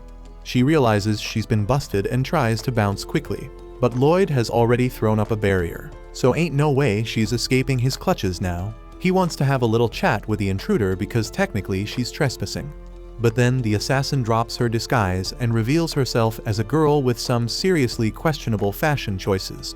She apologizes in advance because she didn't want to have to bust out her special move on a kid, but she's got no choice given the situation. Lloyd's head starts feeling all fuzzy, and he's smelling flowers for some damn reason. He figures out he must have been poisoned. He tries using a purification spell right away, but the girl tells him it's useless because nothing can cleanse her poison. And then Lloyd straight up collapses from the poison's effects. Even though he's poisoned and about to kick the bucket, Lloyd's still thinking calmly about how purification can usually neutralize any poison. But if it ain't working now, that means this toxin is some unknown shit. And that also means the girl is changing the nature of her poison with her mana. Some folks are born with different types of mana, and those with extra dangerous attributes are known as the blighted. The girl confirms Lloyd's suspicion that she's a poison blighted from birth, spreading poison wherever she goes. That's why folks call her Ren, the poison moth. Ren walks up to the barrier and weakens it with her poison before busting her way through. Lloyd's impressed she managed to break through a barrier he created. And before she dips, Ren tells Lloyd she only hit him with a little bit of her poison, so he probably won't kick the bucket. But he's gonna suffer like hell for about 3 days. But that ain't her problem, so she bounces. Once she's gone, Lloyd starts talking about how damn impressive her stealth skills were. But Grimm ain't thinking it's a good time to be impressed because Lloyd's still poisoned. However, Lloyd says there's no need to worry because he's actively using the healing breath spell to recover. It might not be strong enough to fully purify the poison, but it's slowly getting rid of it. So his body ain't feeling the effects no more. If that's the deal and Lloyd could have been moving this whole time, Grimm asks why the hell he didn't go after Ren when she was hauling ass, but Lloyd thought it would be smarter to let her bounce and eventually lead him to her hideout. Lloyd heard about the Assassin's Guild from Silpha, and she mentioned how there are 6 members with mad high bounties on their heads. And what Lloyd's most stoked about is the fact that they all got some special abilities in their blood. He can't wait to peep what they're all about. He uses his mana to track Ren and sees that she's currently dashing through the city. But Grimm wonders how the hell Lloyd can even find her when she's basically invisible. Lloyd explains that Ren probably hides herself by tearing a hole in space to erase any trace of her presence. But once you realize that, you just gotta look for the spots where you can't sense a damn thing. Lloyd takes Grimm with him to chase after Ren. Meanwhile, in the Assassin's Guild, Ren's filling the other members in on what went down at the castle. But this one dude can't wrap his head around why she didn't try to off him once he caught her. Ren didn't want to kill a kid for no good reason, and besides she managed to get all the info she needed about the castle's mass production of spellbound swords. They knew some war signs might be on the horizon. The dude cuts Ren off and tells her to quit acting like their leader Jade because he's long gone now. Ren ain't trying to accept it because she still believes Jade's gonna come back one day. But their argument gets interrupted by another member who tells them to cut the crap because they got bigger problems. Somebody's watching them. Lloyd realizes he's been busted, so he cancels his concealment spell and slowly floats down to the ground. The assassins are all shocked to see that the 7th prince is the one spying on them. There's talk going around saying he acts all unimpressive, but he's secretly got mad power and ambition. But no matter what, now that he's seen their hideout, they can't just let him walk away. Hearing they plan to attack him, Lloyd drops his barrier, which seems like the worst damn move in this situation. But Lloyd's got a damn crazy reason for doing it. He wants them to throw every damn thing they got at him, and he's gonna take it head on so he can experience all their unique mana traits. Lloyd is tracing Tao's fighting style to get his own defense game on point, and he straight up challenges the whole crew to bring it. First up is the green-haired dude, dashing in front of Lloyd trying to throw a kick, but Lloyd shuts that down with a block. Then the dude dashes away again and starts pulling off some crazy handstands and kicks. But Lloyd ain't having none of it because he blocks it again with Tao's ironclad defense technique. By now Lloyd's like, damn, this dude is flexing hard. So this guy introduces himself as Babylon, the warp blighted. He flexes more than anyone else, even with sorcery. Lloyd's intrigued, but he slips up and gets caught off guard by Crow, the curse blighted. And when Crow tells him to sink, Lloyd feels a heavy force pushing him straight to the ground. Meanwhile, this big dude Galilei tries to take him down, but Lloyd ain't playing that game. He busts out a physical enhancement spell to overcome the pressure holding him down, and in the process he dodges Galilei's attack like a boss. But when he lands on his shoulders, he's stuck like glue because Galilei's got this special ability to create sticky stuff all over his body. Lloyd's struggling to break free from the sticky situation, so he's like, screw it, and decides to ditch his clothes for freedom. And it works, but now he's pantsless for keeping things interesting. While he's still in midair, he's thinking about all the crazy lessons he's learned, from Crow's cursed speech to Galilei's sticky webs. But there's one more person he ain't seen yet, and finally she steps in and smacks Lloyd with some reinforced cloth. She thinks Lloyd's cute, especially with his half-naked shenanigans, so she wants to teach him about fear and shame. She's all about the fear part, so she stabs herself in the leg, and Lloyd feels the exact same damn wound. Her name's Talia, the pain blighted, which means any hurt she takes her target feels it too.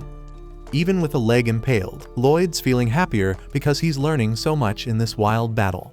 Talia tries to slash him again, but Lloyd jumps back and escapes like a champ, so she regroups with her crew, and they all gear up to attack him once more.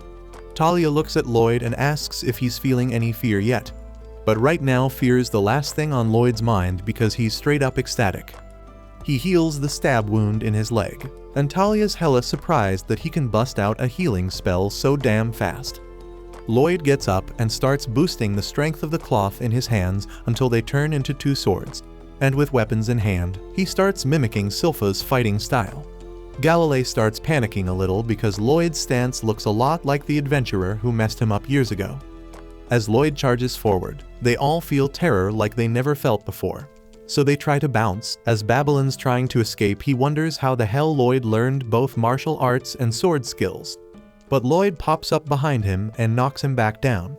He wants to see how Babylon handles taking hits, so he leaps off the roof and slams him to the ground. And it looks like Babylon just relaxes his body at the moment of impact, making himself all rubbery. Crow and Galilei both try to attack Lloyd at the same damn time. Crow tells him to get blown away, but Lloyd dodges, so the words end up hitting Galilei and sending him flying backward into Talia. With the other two currently unable to fight, Lloyd now wants to see how Crow handles getting attacked. So he turns to strike Crow, and Crow tries to say stop, but he gets cut off at the last second. Even though Crow didn't finish the word, it still manages to slow Lloyd down. So Lloyd's curious to find out what the requirements are for his cursed speech to activate. After seeing his friend get wrecked so damn bad, Galilei gets angry and tries to go after Lloyd himself. But his webs are stuck to Talia's clothes, so there's a freaking wardrobe malfunction, and Talia's left standing there butt naked. Lloyd don't give a damn and immediately attacks her, so Talia has to pull out her sword to block. She warns Lloyd that any damage he does to her will be done to himself too. She tells him it's a stupid idea to attack her now and hopes for a damn break so she can get dressed. But her warning just makes the crazy pervert want to hit her even more. and as he shoots her into a wall, her back arcs so bad that her spine's definitely broken. The same thing happens to Lloyd, but he's still having a blast despite having severe internal organ damage. While Lloyd's guard is down, Galilei grabs his arms and with his sticky webs, there's nothing Lloyd can do to escape. Unfortunately, Galilei forgot that Lloyd can just slip out of his arm guards. And once he's free, Lloyd uses one of Tao's moves to blast Galilei away. Now Ren is straight up terrified of Lloyd, but she's the only one he hasn't fought yet. So Lloyd says he's coming for her next. But before he can attack, Galilei steps in to protect her and says Ren ain't got good control over her poison, so she ain't gonna fight. Now that Lloyd's thinking about it, none of them really have good control over their powers. That's why they call it a blight. It's the reason they had to turn to a life of crime. So since control is what they lack, Lloyd comes up with a solution. He dodges Galilei's attack like a boss and zaps him in the back with something. Ren tries to swoop in and save him, but Galilei stops her and says he's all good. And not just good, he's even better than before because he can control his mana now. Lloyd engraves his spell on Galilei's back to help regulate that wild mana. That way he should be able to handle his powers better. And Lloyd's generous enough to offer to do the same for everyone else. Now that their blight is cured, they ain't hostile towards Lloyd no more. He's given them a chance to live a normal life. Galilei thinks it's important to spill their backstory to Lloyd. But Lloyd ain't really into long-ass stories, so he politely declines. But Galilei just keeps on talking anyway. Lloyd's being bored out of his mind as Galilei blabs, until he mentions the leader of the Assassin's Guild, Jade, who has the ability to teleport. Jade brought them all together to form the Assassin's Guild so they could make a name for themselves and be accepted by society someday. But then Jade accidentally teleported his ass somewhere else, and they ain't seen him since. And just when that's mentioned, a teleportation ring similar to Jade's pops up in the room, and a black envelope gets teleported in. Later on, Silpha finally tracks down Lloyd's scent and bursts into their hideout, searching for him like a mad woman. But even though she's damn sure he was there because of his smell, all she finds is a damn letter stuck to the wall. She takes it back to Albert, who's about to lose his shit. The letter says Lloyd's going on a trip with the Assassin's Guild to visit Lordost, the same place that's threatening war with Saloon. Albert thinks Lloyd might have been snatched up and forced into war with Lordost. But then again, it's hard to believe anyone could take Lloyd against his will, so he decides to seek a peaceful solution. But then Silpha shows him what she found in the hideout, and it's all of Lloyd's clothes, covered in some weird white goo. So peace goes out the window because Albert and Silpha are ready to throw down. Meanwhile, Lloyd and the crew from the Assassin's Guild are getting teleported to the Lordost Kingdom by crossing the country at crazy speeds. After that letter popped up, Galilei straight up recognized the symbol on it as the one Jade made for them. So with mad anticipation, Galilei opens the damn letter, and it's from Jade, just like they thought. In the letter, Jade apologizes for taking freaking forever to hit them up. But the dude's been busy as hell. He spills that he's successfully overthrown the Lord of Lordost, who was planning some big war. Now Jade's the new freaking Lord of the Kingdom, and wants to invite all of them to join him for a legit celebration. Everyone's hyped about this dope-ass news. But Lloyd checks out the letter, and he's happy for his own damn reasons. Galilei goes up to him and gets down on his knees to thank Lloyd again for helping them control their curses. But they gotta head to Lordost now, so Galilei promises they'll pay him back for his kindness someday. But Ren's got something else in her mind. She wants Lloyd to roll with them to the Lordost's kingdom, so he can engrave a spell on Jade to keep his blight in check too. Lloyd's cool with joining them, but he asks if Ren knows where the hell this letter came from in the first place. It just appeared out of nowhere, which means it got teleported here accurately from some other freaking place. Teleportation magic is still a huge ass mystery in this world, and it ain't something you can just randomly figure out. So there's only one explanation. Jade must be able to control his powers after all. It wouldn't make sense for him to lie about that shit, but they can't guarantee that everything in the letter is true, so it might be a trap if they head to Lordost now. But Ren's still believing that Jade would never betray them, so she suggests, maybe a bit naively, that he just learned how to control his powers on his own. If that's the case, Lloyd won't need to join them for the reunion. But he's still gonna stick with them anyway because his interest in teleportation magic is at an all-time high. Ren wants to trust Jade, but she can't stop stressing about what could go wrong. Lloyd tells her not to trip about it because if shit hits the fan, he's got their backs and can handle any trouble that comes their way. Galilei starts singing Lloyd's praises again for being so damn kind to them. And after hearing that, Ren's officially falling head over heels for him. Back to the present, Lloyd gotta make a pit stop with his flight spell because none of them can handle the crazy high speeds. Dude's complaining about them wasting time here because they only flew for like 10 minutes. But if they gotta endure another minute of supersonic speed, they'll straight up die. And Babylon is so bent out of shape over it that he's stuck. Lloyd gives in and says they can just chill here for a bit and walk the rest of the way because they're already damn close. And since they're taking a break, Ren offers to go grab some food for them, while Lloyd helps Babylon get his spine back in order. Babylon mentions that Ren's trying to impress Lloyd because she grew up in the woods. Apparently, she accidentally offed her parents with her poison when she was younger, so she had to fend for herself out in the wild. And the first person to stumble upon her was Jade. Dude brought her back to the hideout and introduced her to everyone. But they were all a bit spooked by her poison powers, so Galilei thought it wasn't a good idea to keep her around, especially because she kept growling at them like she had rabies or something. Still, Jade was dead set on keeping Ren and started taking care of her. But that caused her to release a bunch of her poison, and Jade straight up collapsed. Even after that near-death experience, Jade still wanted Ren to be part of their crew, so he asked everyone to help him take care of her, since he insisted they all agreed to lend a hand. Galilei offered to be her teacher, while Crow and Talia whipped up some clothes for her. That's when Ren finally got to experience what it's like to have a family. Eventually, Jade came up with a spell that he inscribed onto her clothes. It neutralized her poison mana, so she could finally live a somewhat normal life around others. Jade acted like a big brother to her, and after hearing what Jade did, Lloyd's hella interested in meeting him, which is saying something because it's the first time he's shown any interest in another person. Eventually, Ren comes back from her hunting trip, and she whips up whatever the hell this is supposed to be. She's putting an effort, but no one's down to try her nasty-ass food. So Babylon asks Crow to use his curse speech to make the food taste good. He was about to do it, but then Ren Poison punches him in the gut because she don't want him changing anything about her food. Talia tries to reason with Ren and reminds her that Lloyd's a freaking prince, so this stuff she made probably ain't what he'd want to chow down on. But she's dead wrong because Lloyd's gobbling it up without a second thought. It ain't the worst thing he's ever eaten because in his past life, he had to devour some real nasty ass stuff. This here ain't nothing compared to that. The others gather up the courage to try it after seeing Lloyd dig in. And even though the food looks like hot garbage, it ain't half bad once you get used to it. Ren did a pretty solid job considering that she never had a chance to practice because of her poison powers. So everyone ends up enjoying Ren's cooking, and she hopes she can share it with Jade someday. We get another flashback to when Jade rolls back to the team with some hella good news.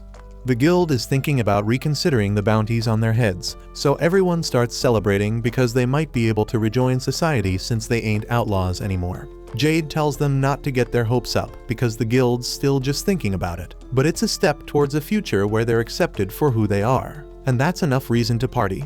Jade's stoked to have such dope-ass friends, but he feels guilty about something, so he grabs everyone's attention to confess. He had claimed he was some random dude, but in reality, he's the third prince of Lordost. He's nobility, and he admits he approached them all because he wanted to use them for his own damn goals. Lordost is ruled by his family, and they're all straight up evil. They plan for war every damn day like bloodthirsty animals, so Jade was desperate to find a way to stop them from starting a pointless war, which is why he put this team together. He fully expects them to be pissed at him for manipulating them, but they couldn't give two shits about his initial motives. Besides, they pretty much knew he had to be some royalty with the way he carried himself. But Ren had no freaking clue, so she's having a freaking meltdown trying to process it all. While Ren's still lagging behind, the others tell Jade that they all got their own messed up stories that brought them here, and they ain't the pleasant kind they usually talk about. But at the end of the day, regardless of his motivation, he's still family to them, so he could have kept his trap shut, and they wouldn't have questioned him. But since he spilled everything, they're all down to help him take out the Lordost family if he wants. But surprise, surprise, he ain't down for that because it would be a damn disaster if the Assassin's Guild got caught killing folks out of personal grudges. The whole bounty reconsideration would go down the drain, and shit might even get worse if they get involved. So he wants to handle the Lordost family on his own. He's always seen the Assassin's Guild as his real family, and he would love nothing more than to stick with them forever. But he can't just stand by when Lordost is about to start a war. Since he'll be bouncing soon, he wants them all to make a promise with him to keep the Assassin's Guild going, even if he don't make it back alive from Lordost. And if he don't make it back, that means he successfully became the new ruler of Lordost. So he swears he'll make the place a haven for the blighted to live freely. After hearing the story, even Grimm is convinced that Jade must be one hell of an amazing person. After they finish eating, they continue their little stroll over to Lordost. But Lloyd dozed off along the way, so Galilei had to carry his ass. As they keep walking, Ren takes the lead and voices her worries. She doesn't think Jade would betray them, but there's still a chance the Lordost family is manipulating him into doing some messed up shit. So she thinks they should leave Lloyd here to catch some sleep while they go scope out the area to make sure it's safe. Galilei agrees and berates Lloyd off his face before turning to Grimm and asking him to watch over Lloyd while they're gone. But Grimm ain't too keen on the idea because Lloyd's practically invincible even when he's snoozing.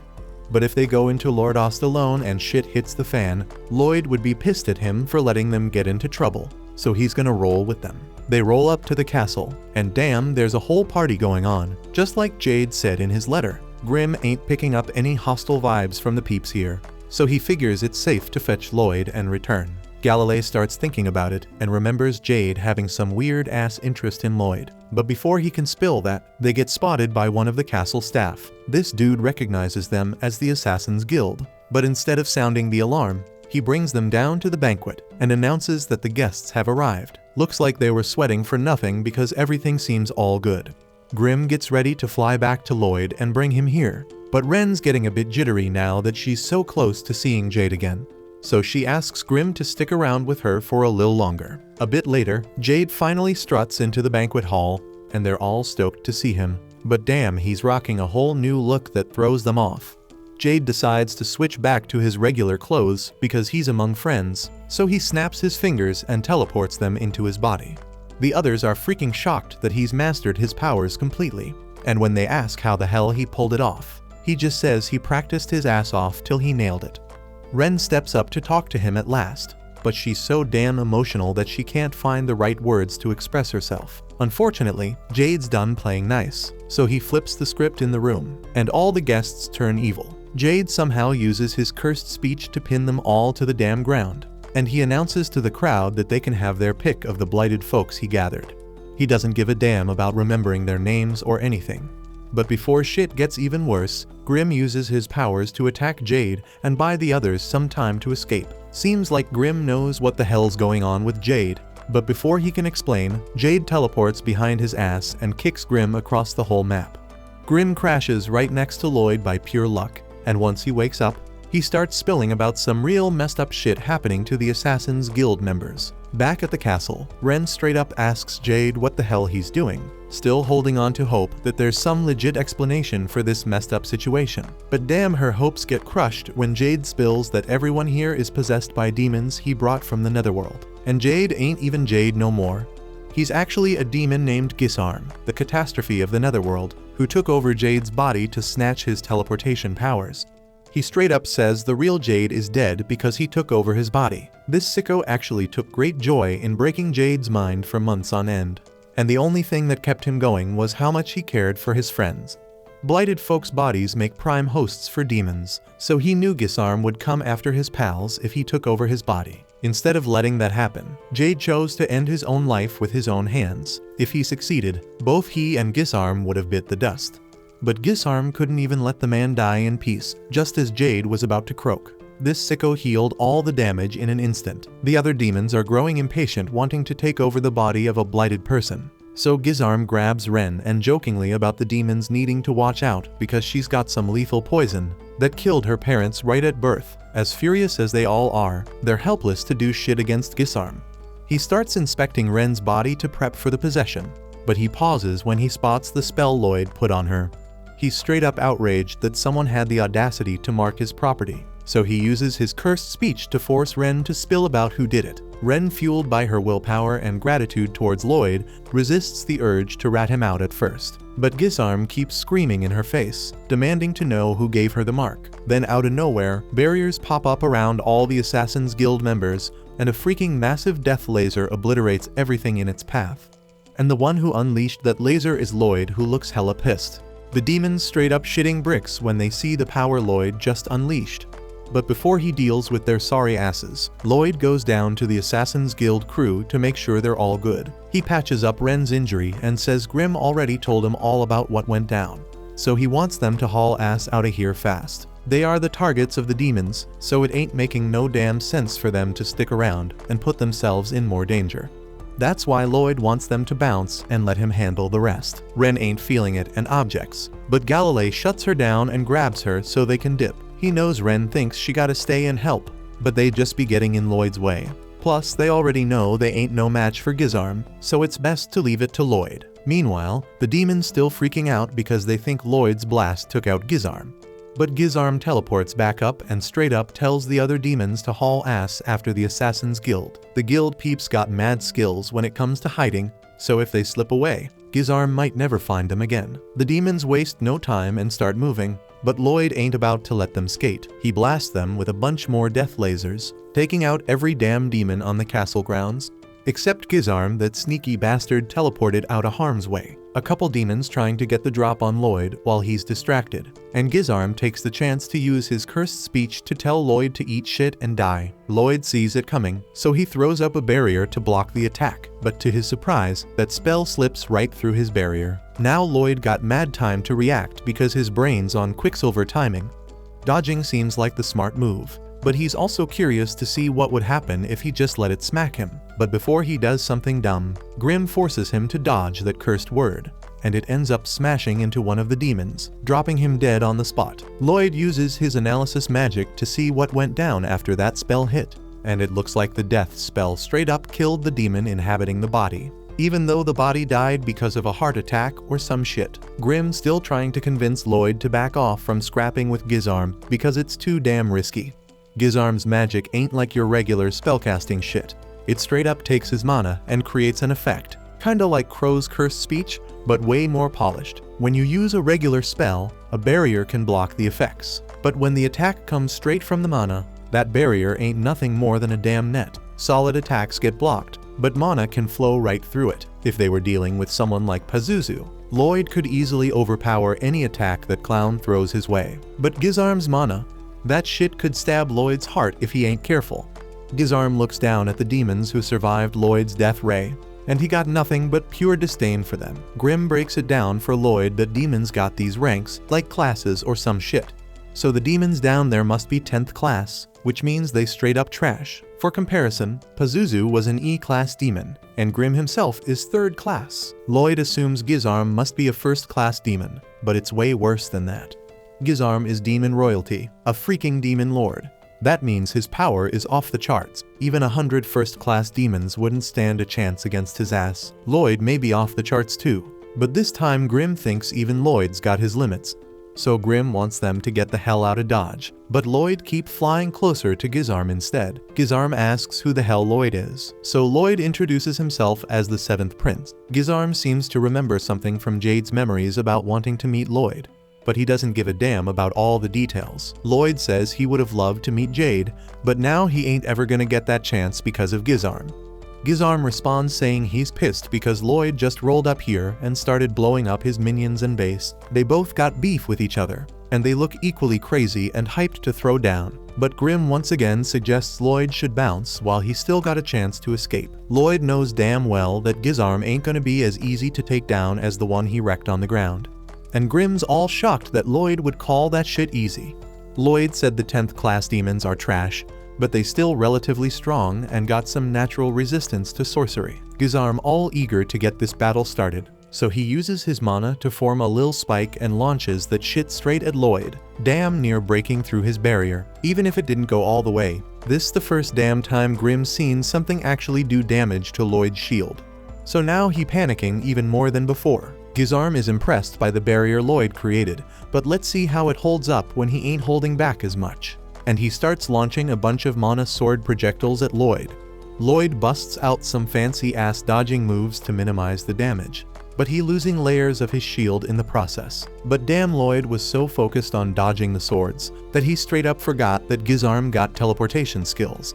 so he all surprised when Gizarm pops up right in front of him and kicks that damn barrier to pieces with one blow, sends Lloyd flying right into the swords, but he quick on his feet and casts an earth puppet spell to protect his ass from getting impaled. Galilei and the others watching with their jaws on the ground at the scale of the fight between Lloyd and Gizarm, even the demons impressed, until they all realize they standing on the same damn bridge, and the demons start chasing after the assassins. Galilei turns to Babylon, who been struggling to get over the gate, and tells him to hurry the hell up so they can get past it. While all that's going down, Lloyd's still in the thick of his fight with Gizarm, and Grim already shedding tears. But Lloyd doesn't give a damn about his feelings and asks him for some help with something instead. Gizarm all shocked that Lloyd escaped his attack without getting a scratch. And the only time he actually put some pressure on Lloyd was when he used his teleportation ability. Lloyd fires right back, saying that teleportation ability doesn't even belong to him. Gizarm got a whole different perspective because he already snatched Jade's body, and Jade couldn't even control that teleportation ability in the first place, so he didn't deserve to have it. Humans ain't capable of controlling abilities like that without some spell shit, but for a demon like Gizarm, born as a master of mana, it's a cakewalk. So it's only natural he'd snatch up that wasted gift for himself. And now he is about to show Lloyd how teleportation is done right in a damn battle. He summons more of the swords and starts straight up mocking Lloyd, wondering if he gonna try attacking, dodging, or maybe even running away from the swords. But as Lloyd gets stabbed in the back, Gizarm laughs and says he never had a choice to begin with. With teleportation, there ain't no need to launch the swords like usual. He can send them straight into Lloyd's body, and there ain't no way to counter that.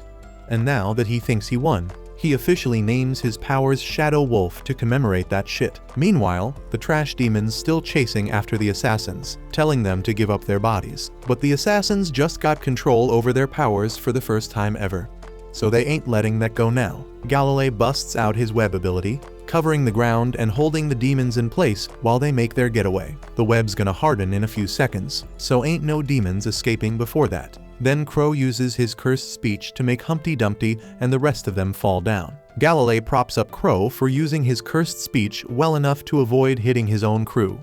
And while the demons still down for the count, Babylon finally gets the gate open and lets them escape. But just when they about to dip, the demons start struggling and rip the bricks out of the ground so they can stand up. They ain't getting far unless someone stays behind to hold the demons off. But before Galilea can step up, Talia takes charge. She looks at all the demons at once and activates her power, slicing her damn ankle to make sure none of them can walk. She tells everyone else to stay out of her line of sight because she ain't got enough control to not hurt them too. She wants them to leave her here and make a run for the woods so they can be safe. Ren ain't down to leave Talia behind because there's no way she gonna escape on her own with that messed up leg. The demons feeling pain from Talia's ability, but at the same time they heal up from the wounds, and that in turn heals Talia too. But then Talia straight up stabs her own foot right after, making them demons feel the pain again. She keeps telling her crew to hurry the hell up and bounce while they still got the chance. She promises she won't let her body get snatched up so easily. But Ren can't just accept that and leave, so she tries to grab Talia and they can make a run for it together. But she gets pushed back and locked outside the gate by Galilei, who stays behind with Talia. Even if they close the gate, the demon's gonna bust through it in no time.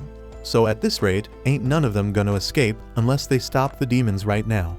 Galilei knows what Talia planning to do, so he ain't letting her sacrifice herself to take out the demons, at least not without a friend by her side. The demons start freaking out because they realize Talia really crazy enough to off herself just to take them out, so they rush to try and stop her, but Galilei's standing in their way.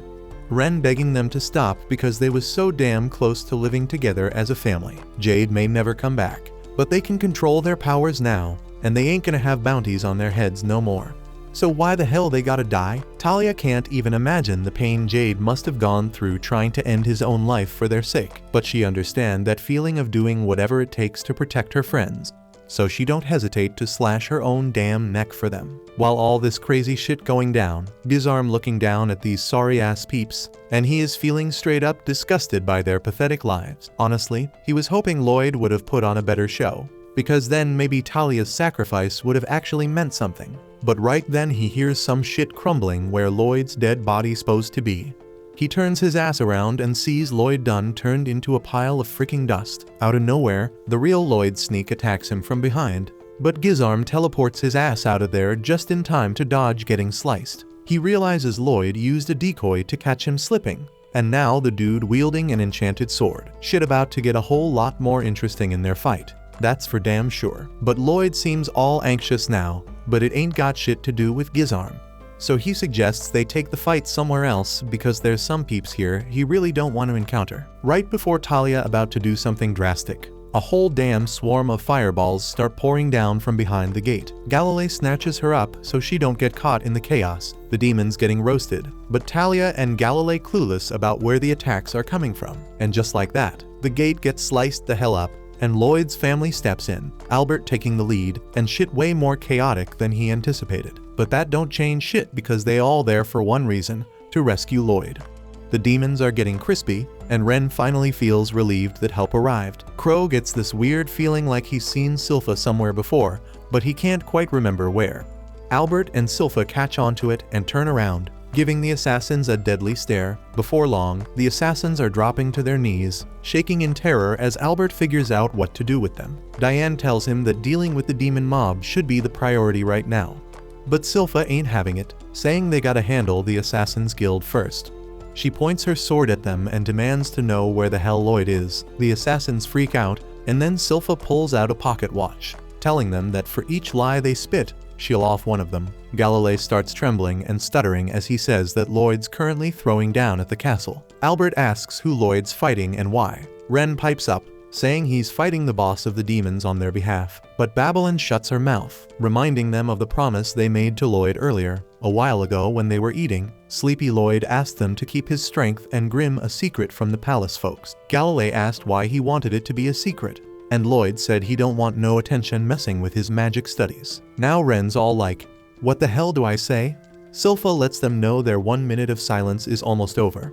So Ren starts panicking and blurts out that Lloyd's fighting some total loser right now. The others try to back up her statement, but they look like a bunch of damn fools, and Silpha don't trust them one bit. She's ready to end Ren's life first, but Albert steps in. Galilei and the others start kissing up to Albert, saying a kind and wise dude like him will surely give them a listen. But Albert shuts them down with a stern "shut up." He pulls out Lloyd's underwear they found at the assassin's headquarters and asks why the hell Lloyd would fight for people who stripped him butt naked. Galilei tries to explain that the clothes were just covered in his fluids, so he left them out to dry, not realizing how incriminating his words sound. Now Albert and Silpha are in full-on murder mode, but Ren steps up to them. She admits that they know outcasts like them ain't gonna be believed easily, and she's ready to face whatever punishment they dish out. But Ren wants them to believe her just this one time. She straight up says the demons snatched away Jade, the person she loved most, and Lloyd's out there throwing down with those demons because of that. Everyone's hushing up, taking in her words. Then out of freaking nowhere, some demon-possessed fool comes at her. But then bam, Princess Alice rolls up on her majestic fox Luru, and that beast takes a big ol' bite out of the demon, saving Ren's ass. As the fox chomps and swallows the demon, Alice says we can trust Ren because if she had any messed up intentions, Luru would have chowed down on her first. Albert decides to trust his sister's word and straight up declares that the demons are their top priority now. So he tells Silpha to hunt down Lloyd and bring his naked ass back, and she starts making moves to make that happen. Ren's totally freaking out, clinging to Silpha, trying to stop her by saying Lloyd's fighting some weak-ass punk and don't need no help. Silpha tells her to let go, or she will strike her first. But Ren keeps holding on, even though she's scared as hell. Then out of the blue, she spots a freaking teleportation magic circle in the air. And then a bunch of dark energy spears rain down on them. And before anyone can even process what the hell is going on, the bridge gets wrecked. Diane looks down and sees them damn demons trying to cross the river and flank them. Albert's losing it, knowing if the demons get behind them, they're screwed. He tells his soldiers to fall back. But Silpha's all messed up because she was so close to reaching Lloyd. Turns out Gizarm wrecked the bridge because Lloyd asked him to, so they could have a free-for-all fight. Gizarm sees the forces retreating and tells Lloyd they should keep their battle rolling. He snaps his fingers and teleports a bunch of spears to stab Lloyd. But Lloyd's moving like lightning, dodging all that mess. Gizarm sends more dark spears after him, but Lloyd's all focused on his sword, dodging those spears like they ain't nothing. He looks down and sees Albert and his crew handling the demons escaping with their magic swords, and he's thinking he can go all out now without holding back. The demons on the ground get set on fire by the knights' attack. But those bastards ain't taking no damage. Even though they're screaming in pain, they can feel the burn, but their bodies just keep regenerating from any damage they take. Albert peeps that these demons are hella resistant to magic, and he ain't sure if he should straight up kill them because they are still in human bodies. Out of nowhere, Diane whips out his special magic sword and throws a massive fireball at them demons, blowing them away in a big ass explosion. But even that ain't doing jack, and the knights swinging the magic swords are running out of steam. This puts Albert under mad stress, wondering what the hell they're gonna do now. He thinks they gotta switch up their tactics and let Luru and Silpha get up close and personal with the demons. He turns around to check if they're ready, but damn, Silpha's gone. Silpha climbed on Shiro, and she's leading him to the busted end of the bridge, telling him to haul ass towards Lloyd. Galilei and the others tell her it's impossible, and she knows it too, but she keeps coming up with dumb ass ways to cross that messed up bridge. Shiro wants to see his master so bad, so he takes a leap of faith, but ends up falling in the river. Silpha's getting ready to jump after him, when suddenly some fool climbs up the bridge and attacks her. She dodges the first strike, then pulls out her swords to block the rest. Turns out the attacker is the Humpty Dumpty demon, and he's all praising Silpha's skills. He tells her she's good, but not as good as him. He straight up claims that while his buddies are just 10th class demons, he's an 8th class demon and a master of the demon blade technique. Silpha's thinking about the class system among demons and wonders what class Pazuzu was, but that don't matter because Humpty seems weaker than him. Meanwhile, Albert's still pondering if there's a way to save the people possessed by the demons. When a demon launches a sneak attack on him, ain't nobody ready to defend against it. But out of nowhere, Babylon shows up to save the prince. He grabs the demon by the neck and twists it a full 180 degrees. Albert thanks him and says he didn't even hesitate to deliver such deadly damage to the demon. Babylon straight up tells Albert he's a cool dude, just like their leader Jade was. He says even though they are assassins, they don't play around with life and death. He went all out earlier because the demon-possessed people ain't got no chance. The demon tries to bounce back from the damage he just took, but Babylon tells Albert there's no way to save the demon-possessed because their mind's already dead. Right then, the demon straight up collapses, unable to regenerate his body. Hearing Babylon's words and seeing the gruesome scene, Albert realizes what he gotta do. He walks up to the burning demons and pulls out his magic sword. He throws down some Naruto hand signs, unleashing a powerful flame spell. He wants to apologize to the people of Lordost because he can't save them, but he wants to end their suffering. With that feeling, he lets loose his spell, making fireballs rain from the sky. The fireballs explode when they hit the ground, and the demons start screaming in pain as they burn. Albert tells his knights to stop holding back and go all out to wipe out the enemy. Meanwhile, Silpha goes full-on beast mode, launching a barrage of quick strikes at Humpty Dumpty. He keeps blocking them and backing away. He jumps up and does some drill move to push Silpha back, but she just blocks his attack like it's nothing. The demon takes to the skies again and throws some flying slashes, but Silpha deflects them like a boss. Next, they bust out some special moves and charge at each other at full speed. Their clash is too fast for anyone else to see, but they seem evenly matched. They keep throwing down with their special moves, and the shock waves alone start messing up the bridge. They separate after that, and when Silpha lands, her hairband breaks, and blood starts flowing down from her forehead. Humpty Dumpty's taken a good amount of damage too, but he can bounce back easy thanks to his demonic powers. He starts laughing, saying humans can never beat demons, but he admits Silpha's strong, which is why he wants her body now. He claims if he takes it, he'll master his technique and hers. Suddenly, he switches up his stance and charges at Silpha. Using the Lordost sword technique, she reacts a bit late, and her dress gets sliced off, but she manages to dodge the attack. Humpty says that the previous master of this body was quite hardworking and skilled in martial arts. He shows off his rough hands, a sign of all the hard work he put in. Humpty says he got all the memories of the previous owner, and he gonna put them to good use. He straight up declares that humans are just clothes to demons like him, and now he gonna take over Silpha. But Silpha ain't taking that crap lightly. She leaps high in the sky and pulls off the same demonic move Humpty just used. Dude's straight up shocked seeing her pulling off that move and barely blocks it at the last second. He's terrified that Silpha knows demon sword technique too, but she tells him she learned it just by watching. She ain't so weak that she gotta take over someone's body to learn a new style. Humpty's mad as hell at this insult, but Silpha doesn't give a damn. Instead, she calls out to Shiro, who comes back to her side. She starts searching through Shiro's fur and finally finds a special sword that Lloyd personally made for her. As she unsheathes the blade, she tells Humpty to witness what humans can achieve. A few days ago, Silpha started training hard to get stronger so she could take on demons like Pazuzu herself. But when she swung her sword with all her might, the sword ended up bending and the dummy target went crazy, spinning all over the place. Silpha was disappointed, but right then Lloyd and Diane came to visit her with a brand new sword. She was beyond happy to get it, and Lloyd told her it's a magic sword.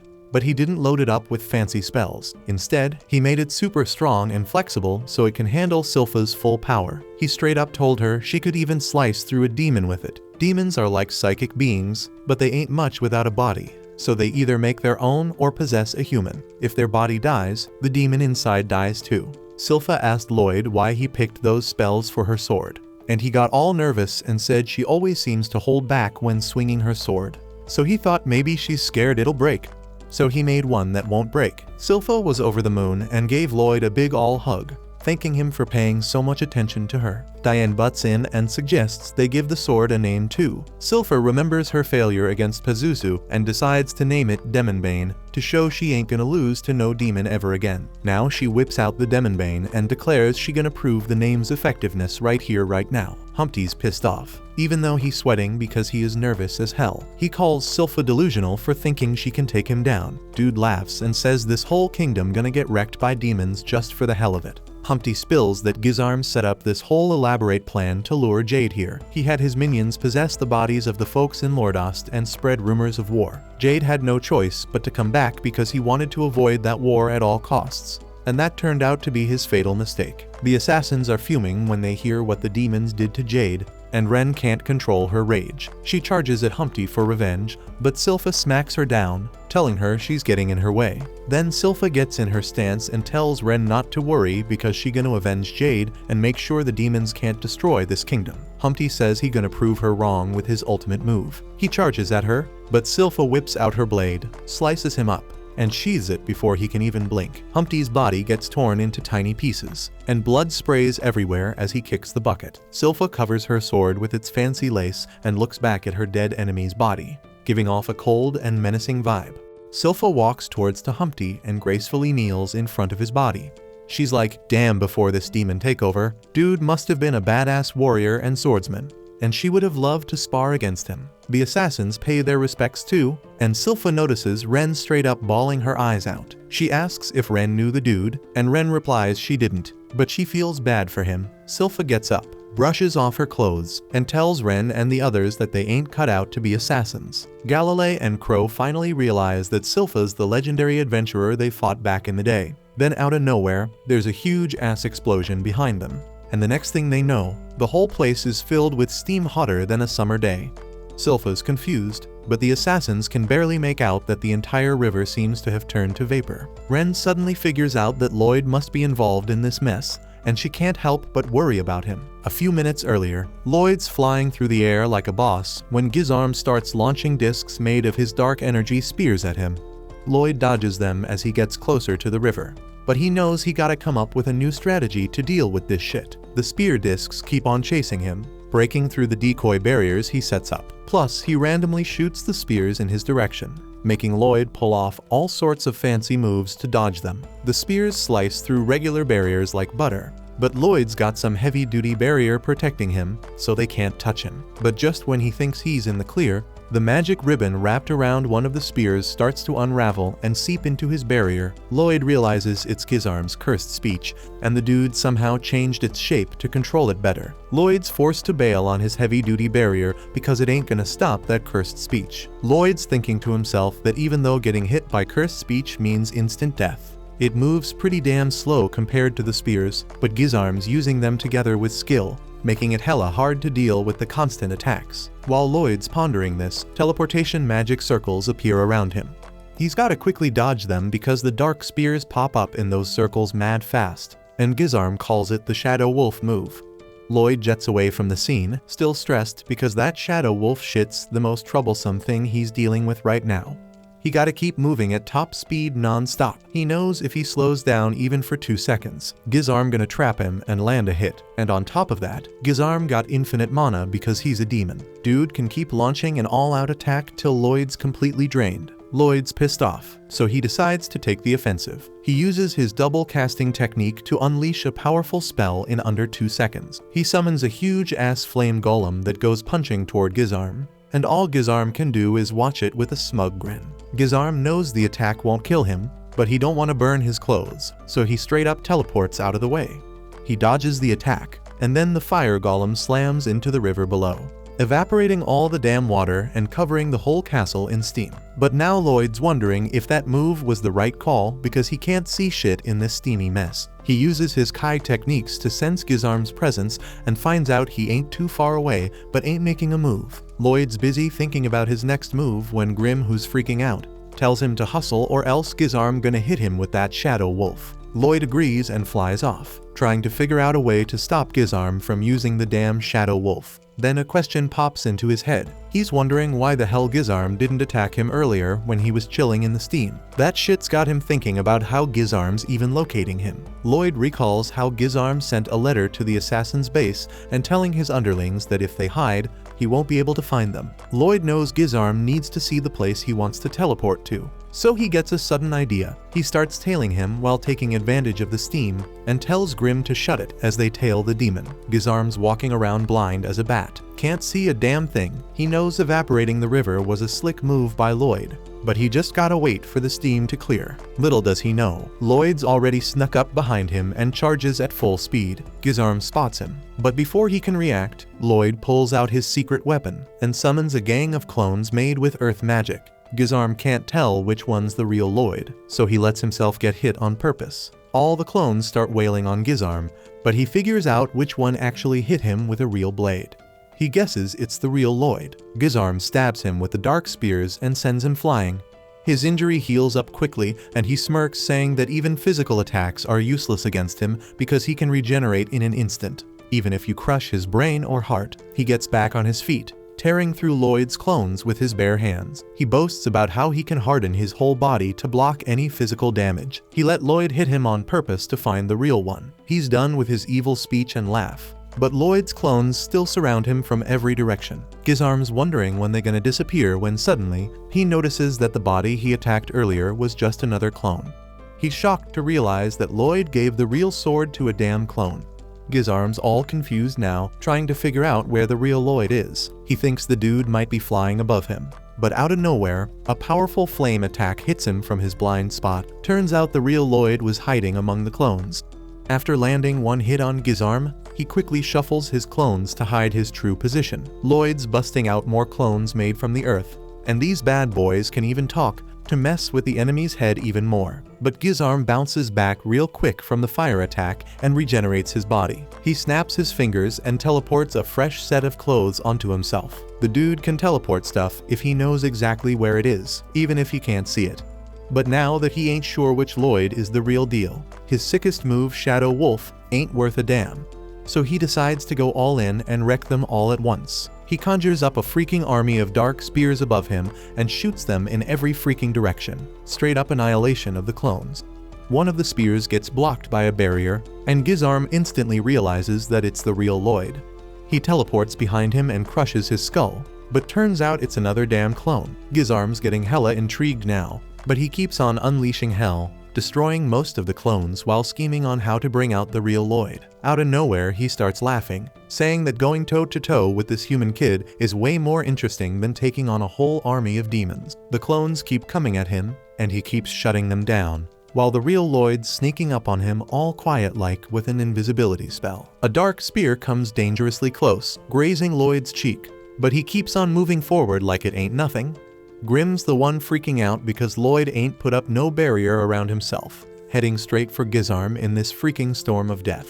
He's wondering what the hell could be worth taking such a risk when he spots his magic sword. Earlier, Lloyd told Grim he named the blade Spelltaker. With this sword, Lloyd can soak up any spell, get extra mana from it, or easily analyze its structure. He figured it'd help him study magic way better, but it's about to come in way handier than he ever freaking imagined. Lloyd slices through the teleportation magic circle while staying hidden from Gizarm. The sword starts deciphering the teleportation spell, and all of a sudden, he finds himself in a space filled with nothing but freaking magical symbols all around. Lloyd calls out to Jade, checking if he's still kicking it here. He lets him know that Ren and the crew are here too, and he's down to be buddies. Then out of nowhere, the darkness around him splits, and Lloyd spots a bright-ass space ahead, pushing the dark magic symbols into tiny pockets. Seeing this mind-blowing sight, Lloyd finally understands the teleportation magic and what his next move should be. All his clones straight up turn into stone, and he cancels the invisibility spell he had on himself. Gizarm's caught off guard seeing that Lloyd was hiding with some invisibility spell, and on top of that, dude wasn't even using a barrier, as evidenced by the cut on his face. He smirks and asks the kid if he's done playing with his little toys. Lloyd stays calm and tells him he gets it now, and Gizarm says it's better late than never. He thinks Lloyd finally realized he can't beat him. Gizarm asks him why he's even fighting for those idiots. He believes Lloyd ain't like other humans, but more like him. He invites him to join his side, promising they'll have a blast taking over the world. But Lloyd just lets out a sigh. He straight up calls Gizarm dumb as a beast, satisfied with the raw power he was born with, without even trying to understand why he has it in the first place. He says humans may be weak, but they create things with their desires, including their bonds with others and magic. He smirks, saying that all magic spells are rooted in desire, and desires are infinite, which is why magic is endlessly fascinating. Gizarm don't give a damn, and teleports to attack Lloyd. But Lloyd's quick on the draw and counters, landing a solid punch right in his gut the second he appears next to him. Gizarm can only scream in agony as his bones get crushed, dropping to the ground, choking and foaming. Lloyd mocks him, saying he didn't even use mana for that last hit. It was a straight-up punch infused with Kai. Gizarm don't even understand what he's talking about, and Lloyd tells him that magic learns from all sorts of knowledge and keeps evolving to new levels. Lloyd coolly takes a seat right in front of him and asks what his move is gonna be now. He straight up mocks Gizarm, telling him to hurry up and unleash his dark spears or cursed speech because they ain't nothing special. Gizarm's fuming at this point, getting up and laughing at Lloyd's audacity to talk like this to a demon. But Lloyd throws it back at him, asking if he remembers the last thing Jade said before kicking the bucket. Gizarm tries to recall, thinking about the time when Jade, all shriveled up and desperate, told him he'd lose right before he died. That shit sets Gizarm off the edge, and he starts cursing Jade and Lloyd as he teleports in for the attack. Lloyd kicks him right as he appears next to him, and Gizarm's sent screaming and rolling on the ground. Lloyd takes off after him, unleashing a storm of power-packed kicks infused with Kai, sending him dragging across the earth. Gizarm tries to teleport away, but Lloyd's right there, delivering a swift kick to his mouth. Gizarm's trying to calm down and come up with a new plan, but Lloyd ain't giving him a damn chance. He grabs Gizarm by the leg, spinning him around and slams him to the ground, starting to pummel him. Gizarm teleports away again, but Lloyd knows his moves and lands a solid kick to his face the moment he reappears. Gizarm crashes into a nearby boulder, shattering it to pieces. Then Lloyd pulls off a double cast and unleashes a massive attack on him. The force of it sends Gizarm crashing through the castle wall and into the hole Lloyd made with his earlier attack. Gizarm's still screaming in pain, but then Lloyd's kick sends him hurtling towards the magma below. He knows that falling into that lava's gonna be too much even for him, so he tries to teleport away, but Lloyd's right there at every spot he teleports to, keeping the hits coming, sending him flying into the sky. Lloyd asks the beaten-down Gizarm if he's got any other tricks up his sleeve because otherwise, it's time to meet his maker. Finally, Gizarm snaps and warns Lloyd not to underestimate a demon lord as he unveils his ultimate move. As a demon lord, he can manipulate the mana in the air like it's nothing, gathering it above him and condensing it into one massive black ball. He tells Lloyd that no matter what he does, he can't defend against his epic attack. Gizarm throws that dark sphere at Lloyd, but Lloyd ain't even impressed, so he just raises his hand and makes it disappear. Gizarm can't believe what just went down with his ultimate move, so he demands an explanation from Lloyd. But Lloyd ain't got much to say. Lloyd straight up nullified it by using the same damn technique. Gizarm can't wrap his head around a regular dude like Lloyd pulling off such a powerful spell, but Lloyd proves it by busting it out right in front of him. A few years back, he learned that spell by reading every magic book he could get his hands on, and after blowing up a bunch of mountains with it, Lloyd got curious. He wondered what would go down if he used 2 copies of the spell at once. So, to satisfy his curiosity, he set up a bunch of spells and made them crash into each other. Gizarm still can't believe Lloyd pulled that off, because using that spell even once takes a crazy amount of mana. But when Lloyd made them collide, they just went poof and vanished. So if he had to describe how he felt about it, he was just as let down as he is now that he knows Gizarm ain't got nothing more to offer. Gizarm starts going off, saying a regular mortal shouldn't talk shit to him like that. But Lloyd ain't even paying attention because he got a sneeze. Gizarm finds it even more disrespectful, so he teleports behind Lloyd and grabs his head. But damn, he regrets it right away because he gets a taste of Lloyd's real power up close. While Gizarm straight up froze in fear, Lloyd speaks up and says there's just one more thing he wants to find out. He asks if the void spell can kill a demon like Gizarm. He summons a bunch of void spells all at once and has them closing in on Gizarm. Gizarm tries to teleport away, but Lloyd knows how to keep track of that shit, so he still manages to land a hit on Gizarm. Back with the crew on the ground, because of all the damn fog the demons can't see shit. But Liru, Shiro, and Silpha, they still able to throw down because they got that keen sense of smell. And while they slashing through the demons, Silpha notices something off. These demons ain't as strong as before. Ren tells her it's because of her poison, and she trying her best to only hit the demons, but her control ain't top notch, so Silpha gotta be careful not to take too many deep breaths. Albert's stuck there, doing nothing because he can't see a damn thing. He just hoping the sun comes up soon so they can see something at least. But when he checks his watch, he damn shocked to find out that it's already morning. But the sky is still dark as hell for some reason. Up in the sky, Lloyd's mana got the whole area still in darkness, and Gizarm getting sucked into Lloyd's void spell, and ain't no regeneration gonna save his sorry ass, since he is about to die if things keep going like this. Gizarm decides to ditch his body and make a run for it, but Jade's body ain't having it, clamping down and keeping him trapped. Gizarm got no options left, so he starts playing mind games, trying to trick Lloyd into letting him go by pretending to be Jade. But Lloyd too damn smart for that shit. He doubles down on the spell, crushing Gizarm and finishing him off for good.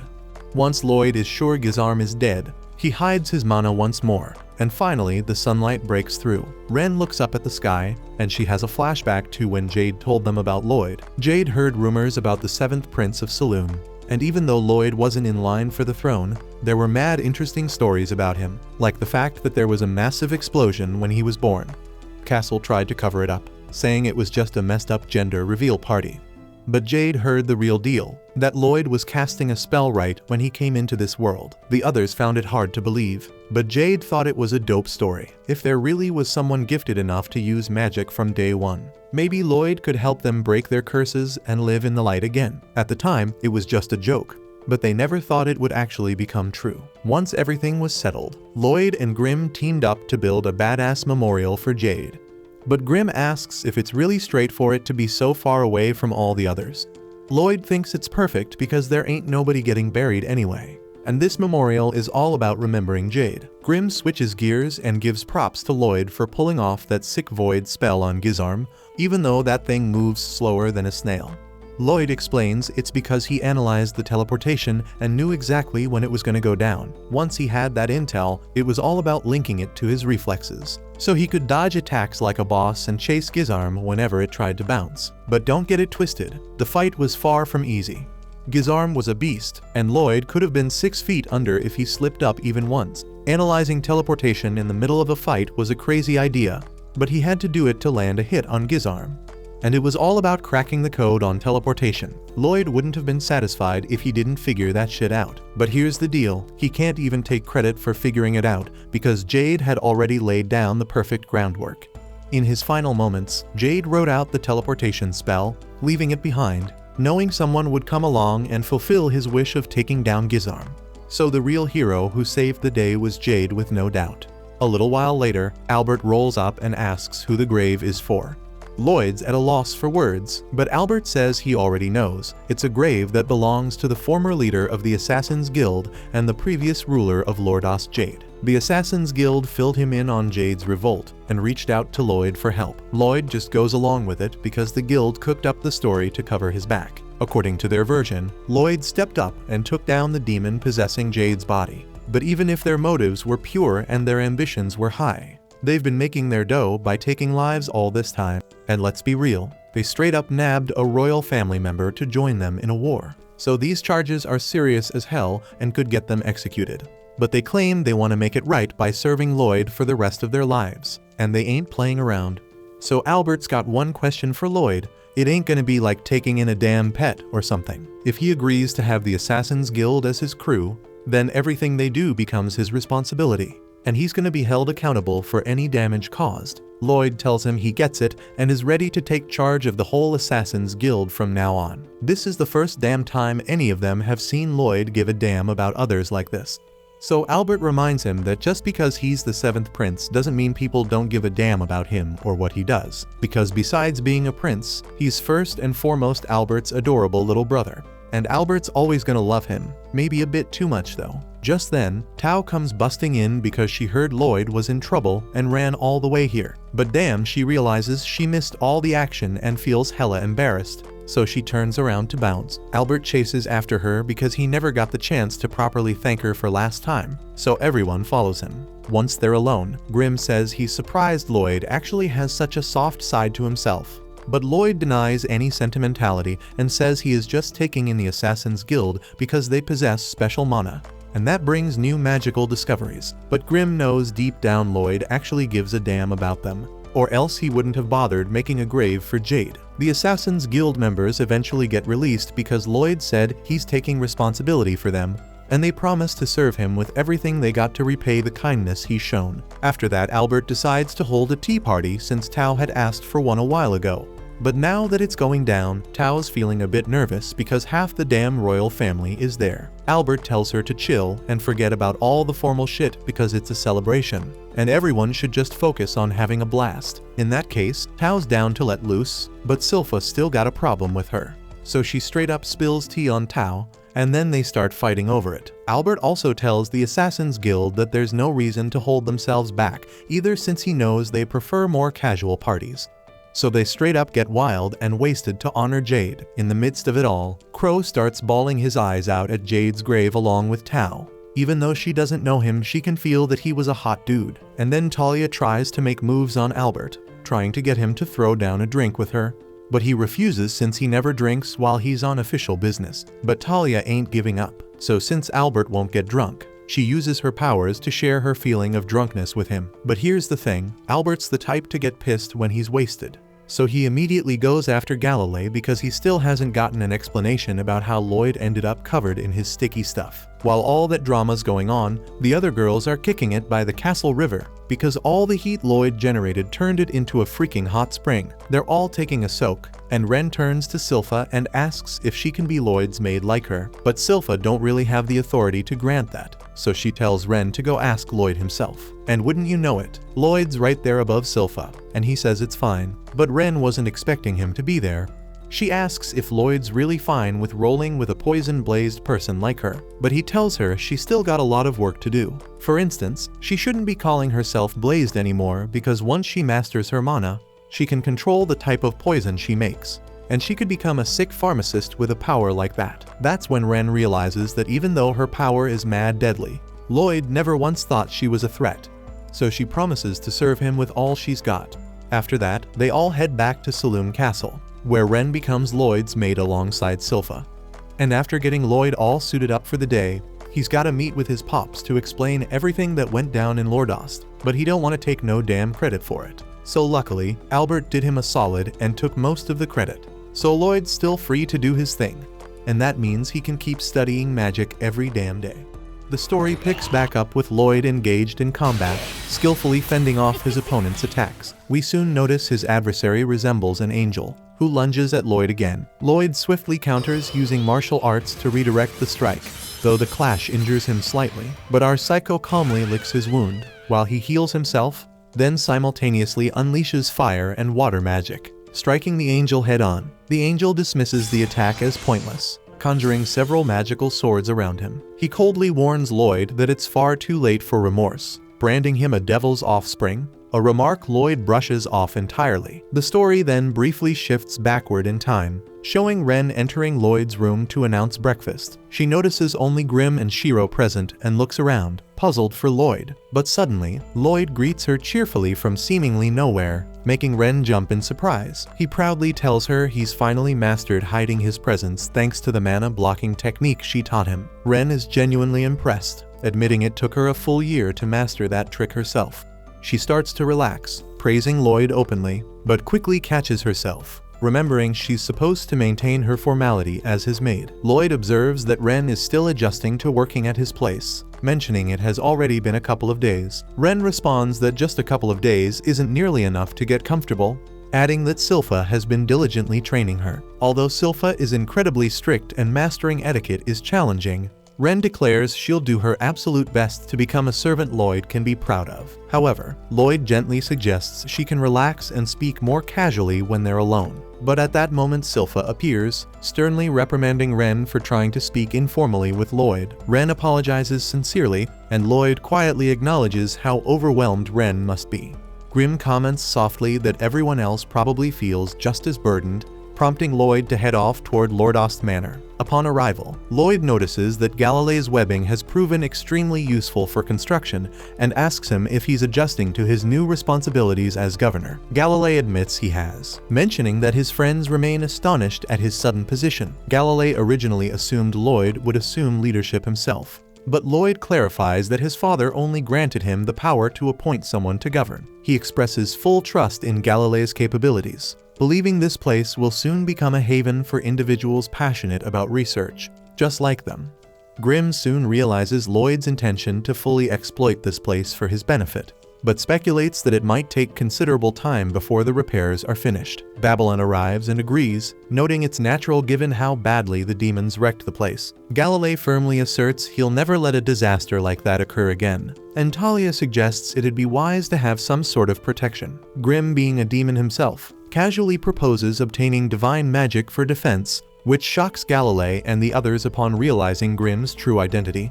Grimm himself seems surprised that they hadn't figured it out already, then clarifies that divine sorcery is exclusive to those devoted to the church. By using divine sorcery, one can channel sacred power into their body to drive away evil. He admits it sounds like pure nonsense, but assures them it really works. Crow and Talia show little interest, explaining they've always managed without gods or salvation. Grimm argues this is exactly why they should now join the church, but neither seems enthusiastic, and even Lloyd hesitates. Grimm curiously asks Lloyd what he previously did at the church, prompting Lloyd to defensively respond that Grimm shouldn't jump to conclusions, though he reluctantly admits something did indeed happen, and he got kicked out. Lloyd hopes enough time has passed for the church to forget the incident, considering it's been 2 years.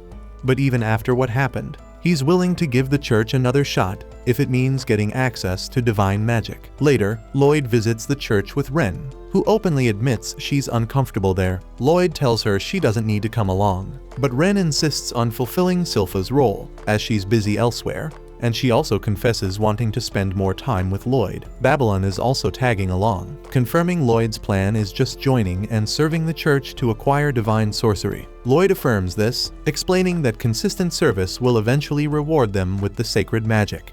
Babylon complains it seems tedious, and Lloyd readily agrees that it's going to be a real hassle, but they have no choice. Upon entering the church, they're greeted warmly by the priest, initially mistaking Lloyd for an innocent visitor. However, once recognizing him, the priest's tone abruptly shifts, angrily demanding why Lloyd has returned. He bitterly states he'll never forget Lloyd's actions 2 years ago, harshly labeling him the spawn of the devil. Babylon gets curious, wondering what the hell exactly Lloyd did to piss off the priest so damn badly. Just then, Escher walks in, gently reminding her father it's been 2 years since the incident and suggesting forgiveness. The priest insists Escher is too lenient, but she reminds him of his own teachings, that genuine repentance deserves forgiveness. Escher adds that no one else is holding a grudge against Lloyd anymore, though her father stubbornly remains upset, until Lloyd suddenly steps in, pulling off an innocent puppy dog look alongside Shiro, breaking down the priest's resolve with their adorable sincerity. Softened by their charm, the priest finally offers Lloyd a chance at redemption while affectionately cuddling Shiro. Later, Lloyd and the group prepare to fulfill their assigned duties at the church.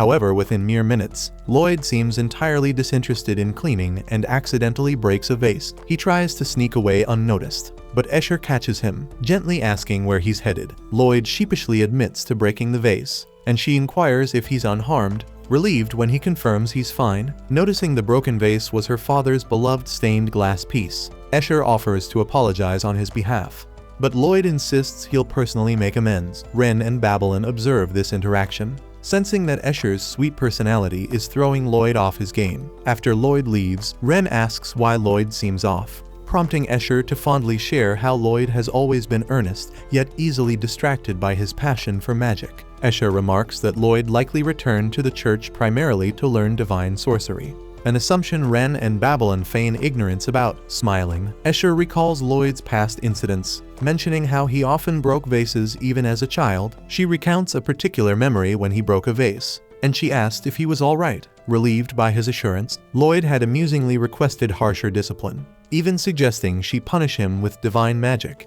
But she explained she couldn't casually use such sacred power, reserved only for genuine evil, but was touched by his sincerity. She then suggested they sing a hymn together, but by the time she finished speaking, Lloyd had already quietly disappeared.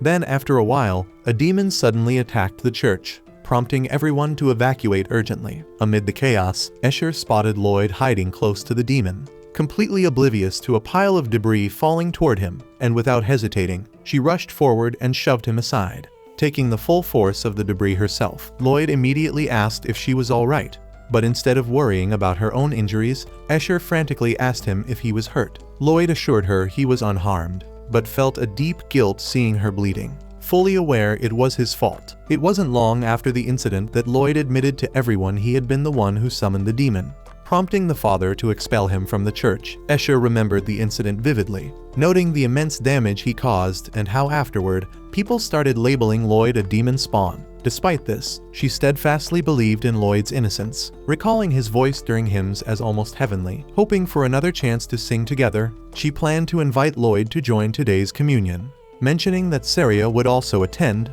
After disposing of the broken vase fragments, Lloyd stumbled upon his sister Saria being harassed by a group of thugs. Apparently, she'd bumped into them, but she seemed totally unfazed, simply asking if any of them could play an instrument. When the thugs sheepishly admitted they couldn't, Saria completely lost interest and tried walking away. Frustrated, the men grabbed her to stop her from leaving.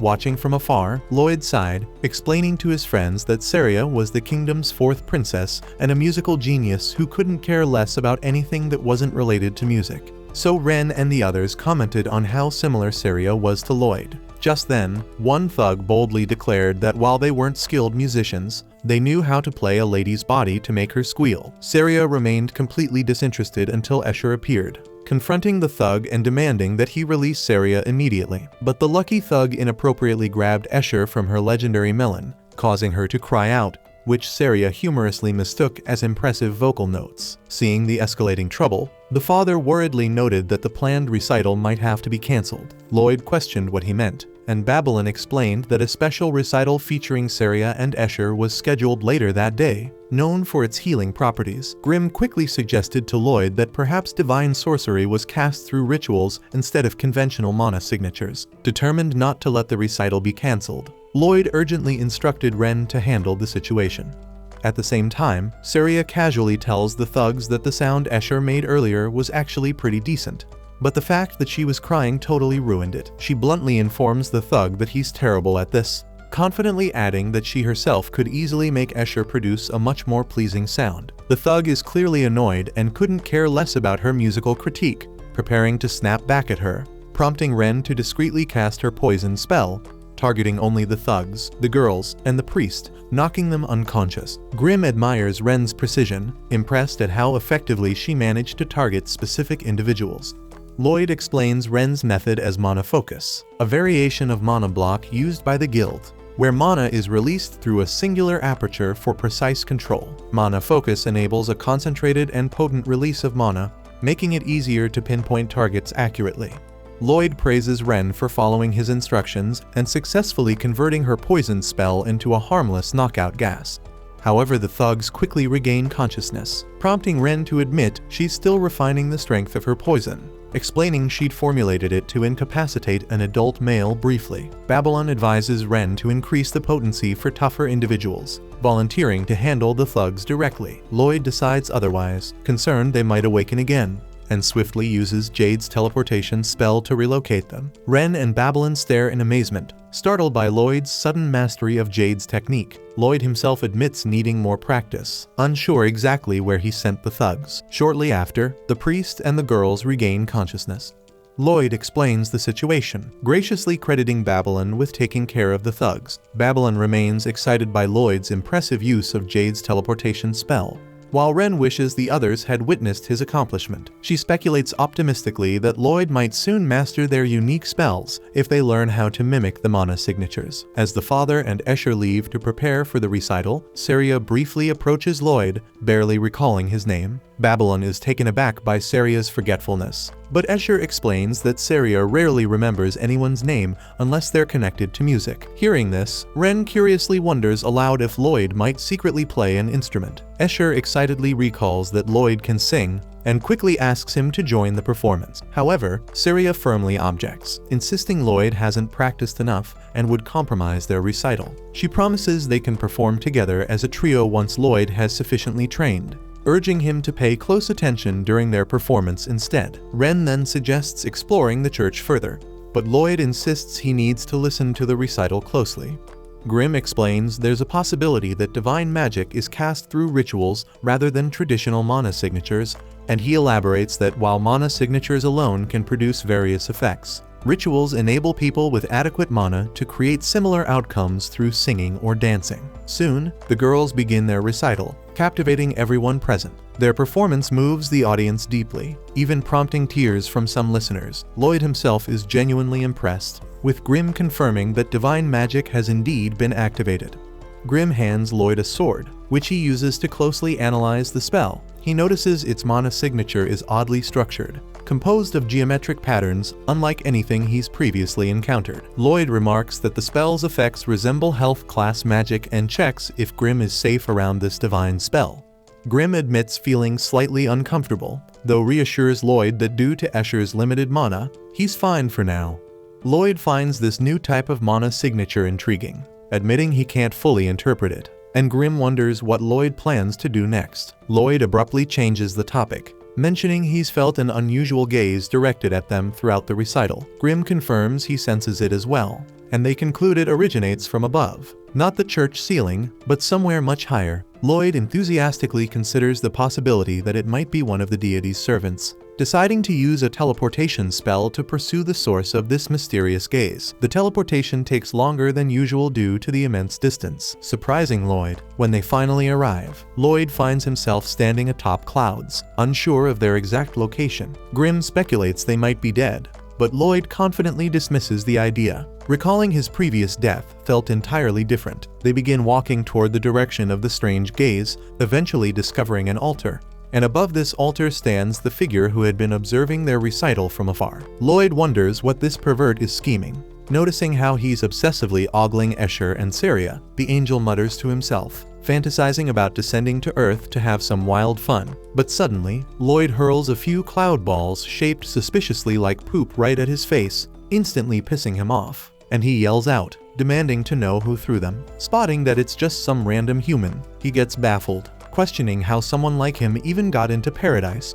He tells Lloyd to know his place, arrogantly introducing himself as Gieriel the Angel, servant to the 64 divine rulers of paradise. He demands to know how they managed to get here, saying paradise is cut off from the human world, and even if humans wanted to break in, the barriers between realms should have stopped them. Lloyd doesn't feel like wasting his breath explaining boring stuff and bluntly asks if Gieriel can teach him some divine sorcery. Gieriel just scoffs, wondering out loud if Lloyd's lost his mind after witnessing his majestic beauty. He graciously gives Lloyd permission to kneel down and kiss his shoes, but Grimm snaps at him, telling the angel to stop acting high and mighty and cough up some answers, unless he wants them spreading rumors back on Earth about how creepy he is. Gieriel confidently declares nobody would ever believe that nonsense anyway, and although he's indeed capable of granting divine sorcery, He says it's only meant for those he personally considers deserving. He generously tells Lloyd to get lost peacefully,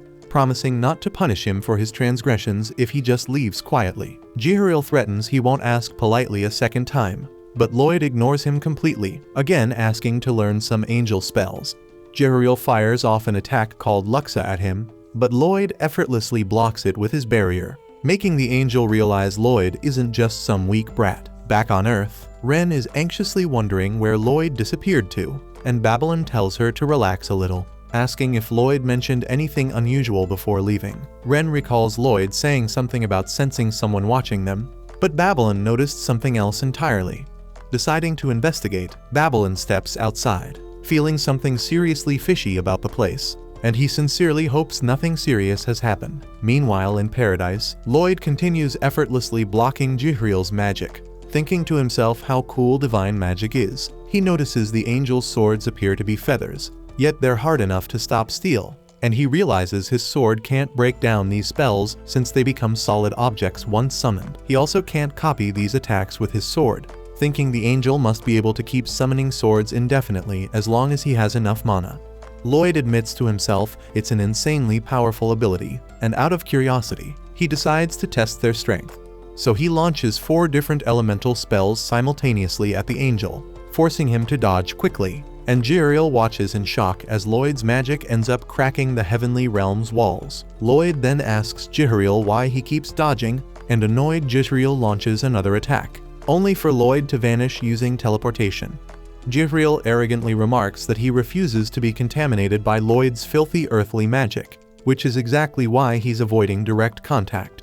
He quickly realizes Lloyd is nowhere around and smugly wonders if the annoying kid finally took off.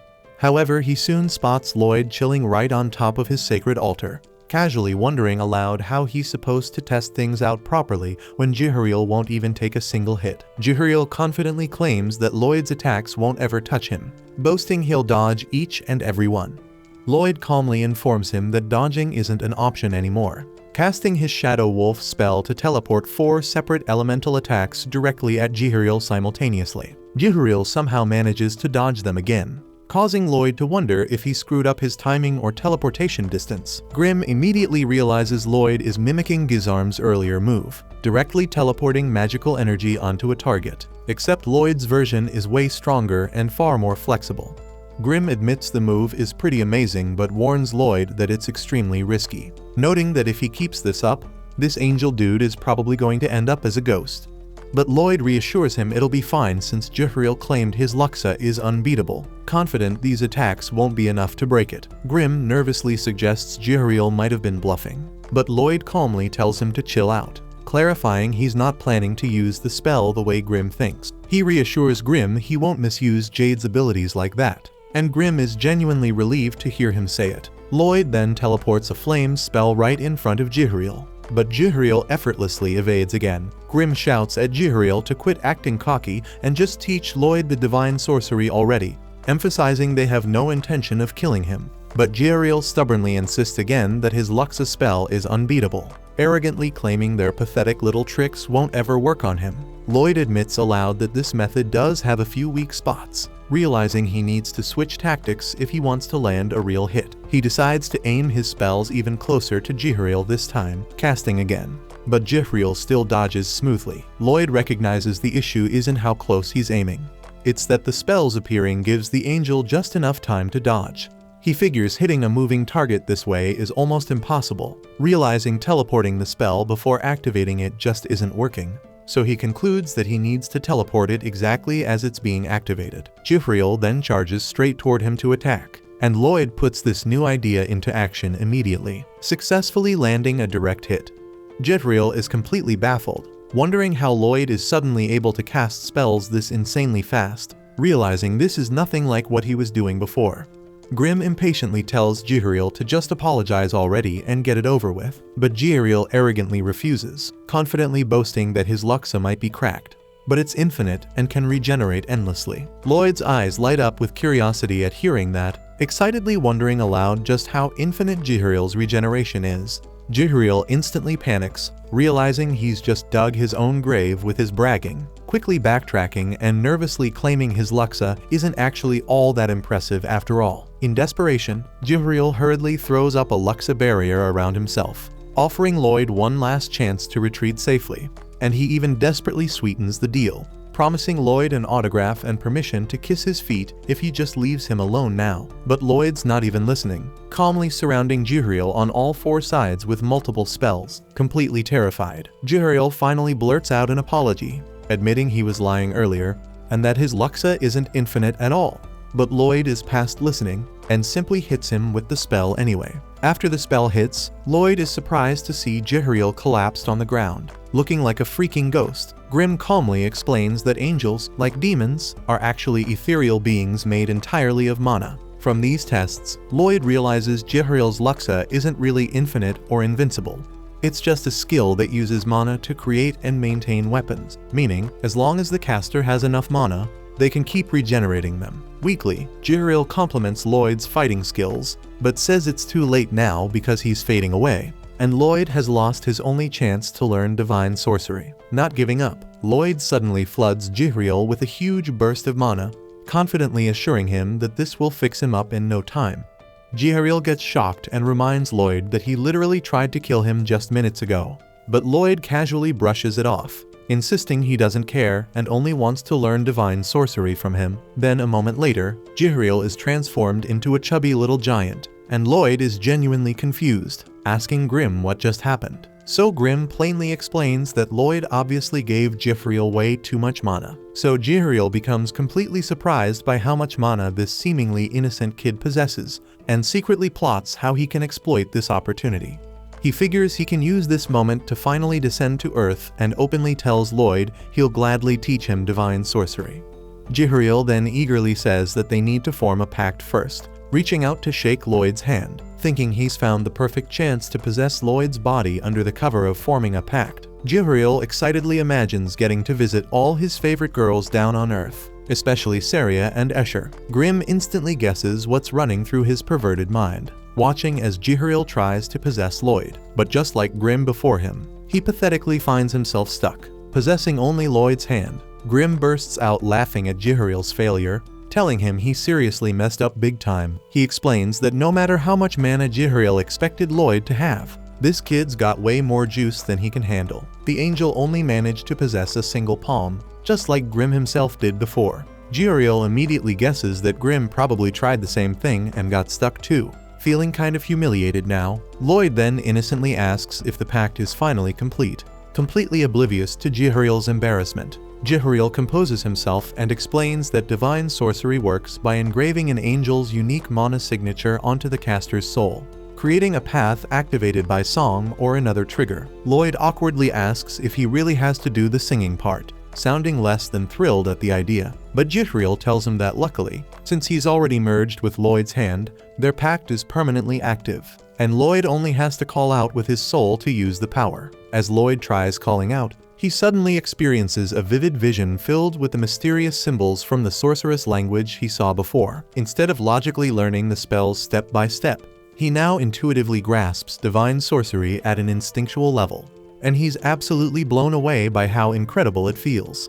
Grimm silently thinks to himself that Jihuriel probably has no clue what he's done, because now that Lloyd fully understands divine sorcery, he has enough raw power to dominate both Paradise and the Netherworld. Lloyd could easily take over the throne of the Demon Lord if he felt like it. Yet Lloyd surprisingly just sighs, looking disappointed that learning divine sorcery was way too easy. Jihuriel can't believe Lloyd's reaction, genuinely puzzled why anyone would feel disappointed about achieving ultimate power so effortlessly. Lloyd explains that he actually enjoys the entire journey, not just the end result. He loves breaking down magic, studying spell books until they practically fall apart, and questioning why each spell works. Sometimes, he even feels like he can glimpse the faces of those who created these spells long ago. To Lloyd, the process itself has value, so achieving power too quickly feels kind of empty. But then Lloyd eagerly jumps back to divine sorcery, asking if Jihuriel's famous Luxa spell falls under this same category. Jihuriel confirms that it does, mentioning that Luxa appears differently based on who's casting it. He instructs Lloyd to try conjuring a sword first, just to get a feel for it. As Lloyd focuses, Jihuriel quietly reflects that he initially wondered why this kid traveled all the way to paradise just to seek divine sorcery. But now that he's linked with Lloyd, he can sense his pure, sincere emotions directly. It reminds him of someone he deeply respected in the distant past, someone whose kindness and determination left a mark on him. Suddenly, Jihuriel snaps out of his thoughts when he notices Lloyd's Luxa manifesting. Except it's nothing like a simple sword. Instead, Lloyd has somehow summoned the freaking Godzilla. Grim and Jihuriel stare at the thing in absolute terror as it continues to swell uncontrollably. Grim desperately pleads with Lloyd to stop whatever the hell he's doing, but Lloyd calmly replies that he's still working on it. Jihuriel watches in shock, unable to believe Lloyd is still constructing the damn thing. He had always known that Luxa's shape changed depending on the nature and quantity of the mana, but he never imagined it had become something as freakish as this. Jihuriel tries to reassure himself, thinking maybe it resembles the radiant wings of an archangel, but Grim bluntly interrupts, saying it looks nothing like that, and begs Jihuriel to snap out of it already and stop Lloyd before this freaking Godzilla grows even bigger. Meanwhile, back down in the human world, Babylon carefully follows the unusual scent he's been tracking. Eventually arriving at a peaceful rose garden, he tries to pinpoint the exact source, impressed by how the fragrance of the roses nearly manages to conceal it. Fortunately for him, his sense of smell is incredibly sharp, and normally he's not the type to poke his nose into suspicious stuff like this. But he suspects this scent might actually be connected to the divine sorcery Lloyd's currently after. Suddenly, a pastor approaches him, kindly asking if he's lost and offering to escort him back to the recital hall. Babylon smoothly covers by mentioning he's always admired roses and wandered here because he caught their scent. He politely hopes the pastor doesn't mind him exploring for a bit, but the pastor smiles, gently remarking it's quite a shame since Babylon probably came here to enjoy the performance. Babylon then curiously asks why the pastor himself isn't attending, to which he humbly replies he's simply a clergyman whose responsibility is guiding parishioners who've strayed off course. Though amusingly, even after years of service, the pastor admits he's prone to getting turned around in his own church occasionally. Babylon quietly thinks it's pretty ironic for someone who's constantly getting lost to be guiding others. Out loud, he lightly teases the pastor, wondering if perhaps this clumsiness is why he's not wearing his rosary, and casually mentions he'd been informed that members of the clergy are required to keep their rosaries on at all times. He quickly adds he's just a new arrival himself, but was still handed one immediately. The pastor, clearly embarrassed, quickly acknowledges his mistake and pulls out his rosary, admitting sheepishly that he's always forgetting to put it on. He encourages Babylon not to follow his sloppy example, reminding him gently that certain rules shouldn't be broken. He then solemnly explains that even this rose garden is considered sacred ground, not meant to be casually stepped into, prompting Babylon to sincerely apologize and explain he's still learning his way around. At that very moment, Shiro and Ren arrive, and Ren quickly asks Babylon if there's an issue. She gently reminds him that the recital's almost over, but the second Shiro spots the pastor, he immediately becomes hostile. Babylon then casually remarks to the pastor that he must be incredibly faithful, joking that either he meticulously polishes his rosary daily or he barely ever wears it, since it looks brand spanking new. The pastor calmly agrees, brushing it off as he eyes Shiro, complimenting the beast's fine fur and noting that he's clearly well cared for. Then he moves slightly, clearly planning to take some action. But Lloyd suddenly teleports into the area before he has the chance. Lloyd questions them about why they're all here instead of watching the performance, but they're quick to counter with their own questions about where exactly he's been. Lloyd gently pushes past the pastor to reach his companions, and Shiro excitedly rushes into his arms. The group then heads back towards the recital, but Jihuriel immediately recognizes who the pastor truly is. Meanwhile, at the church, Escher warmly asks Lloyd if he enjoyed the recital, and Lloyd enthusiastically praises it, claiming he watched every second from beginning to end. Escher gets confused and points out that the recital had to be stopped halfway through due to sudden thunder, while Jithriel eagerly anticipates finally getting to meet both Saria and Escher face to face. Babylon then curiously asks Escher if the inner garden is regarded as holy ground, and she confirms it is, explaining it's frequently used as a burial site for beloved pets of church members. Babylon quietly ponders if that was actually the source of the foul smell he'd detected, wondering if perhaps he's just overly suspicious due to his past life as an assassin. He eventually decides he's just imagining things, as the recital concluded peacefully, noting that even Lloyd appears unconcerned. Still, a handful of troubling questions remain unanswered in his mind. Lloyd then politely informs the father that he's preparing to leave the church now, and Babylon quickly realizes Lloyd likely found whatever he was searching for. Babylon figures the church's future isn't his problem anymore and attempts to exit quietly, but Escher stops him, sincerely thanking him for helping her earlier that afternoon. Back in the inner garden, the pastor angrily kicks dirt onto his rosary, muttering bitterly about how annoyingly clean it looks. He recalls having misplaced his original rosary and recently acquiring this new replacement. Suddenly, a hidden entrance creaks open, and an unsettling creature slowly emerges from the darkness. The pastor calmly tells the creature there's no need to chase after Lloyd's group, but he orders heightened security, emphasizing they can't afford distractions now that the crucial day draws near. The following day, Jiriel starts showing Lloyd's friends how to use the Luxa spell, and Lloyd says he needs them for his research, so he asks Jiriel to open a path for them that skips the usual ritual process. Jiriel isn't exactly thrilled about having to teach them Luxa, but Lloyd ignores that and points out that his appearance makes him stand out and asks if he can shrink down like Grimm. In response, Jiriel morphs into a bird and asks for Lloyd's opinion, but Lloyd ignores him like background noise. Jiriel then goes on to explain that Escher used a purification class divine sorcery, the kind that heals wounds and wipes out evil beings. But before they could discuss it further, the thugs that Lloyd teleported them to nowhere did actually find their way back, and they were shocked to see Lloyd there. They start hurling threats, but it's revealed they work for Galilei, who tries to make amends by offering to cut his own finger because of what they did earlier. Talia then comments on the poor manners of Lordost's people, while Crow notes that they just follow whoever's strongest. The thugs can't figure out why everyone's treating Lloyd well, so they just move to attack him. But Lloyd casts his glow spell, which instantly changes their attitude, and they backtrack and apologize for everything. They even promise to apologize to Saria and Escher as well. And hearing that, Jiriel realizes those idiots had put their hands on them, so he moves to butcher their sorry asses. But Grimm stops the angry bird, and curiously wonders why Ren and Babylon didn't recognize the thugs. So Talia explains it's because they haven't been with the group recently. We then see Babylon in the church, and everyone is glad he stayed because his cooking is absurdly good. The pastor isn't happy that Lloyd left after a day, and we learn Jiriel also taught Babylon divine sorcery, but Lloyd told him to take care of everything while he's gone. Then when Lloyd comes back home, Jiriel is pleased he chose to stick around, saying his life is incredible. Then out of nowhere, another Lloyd appears, leaving Jiriel baffled, so Grimm clears things up, explaining it's actually a wooden doll Lloyd made to take care of simple chores. Lloyd then says they should go hunt ghouls, explaining that fighting undead is the perfect way to test divine sorcery, and he knows exactly where to find them. Right then, Silpha shows up, and when he invites her to join the ghoul hunt, she instantly gets ready to go. Not long after, they make their way to the Great Dean Bridge, a spot rumored to have ghoul activity, but Ren has a hard time believing any are hiding there since the place looks full of life. Lloyd then asks if Silpha can use her senses to locate their nest, but she says no because the stench of their rotting flesh is too similar to regular food waste.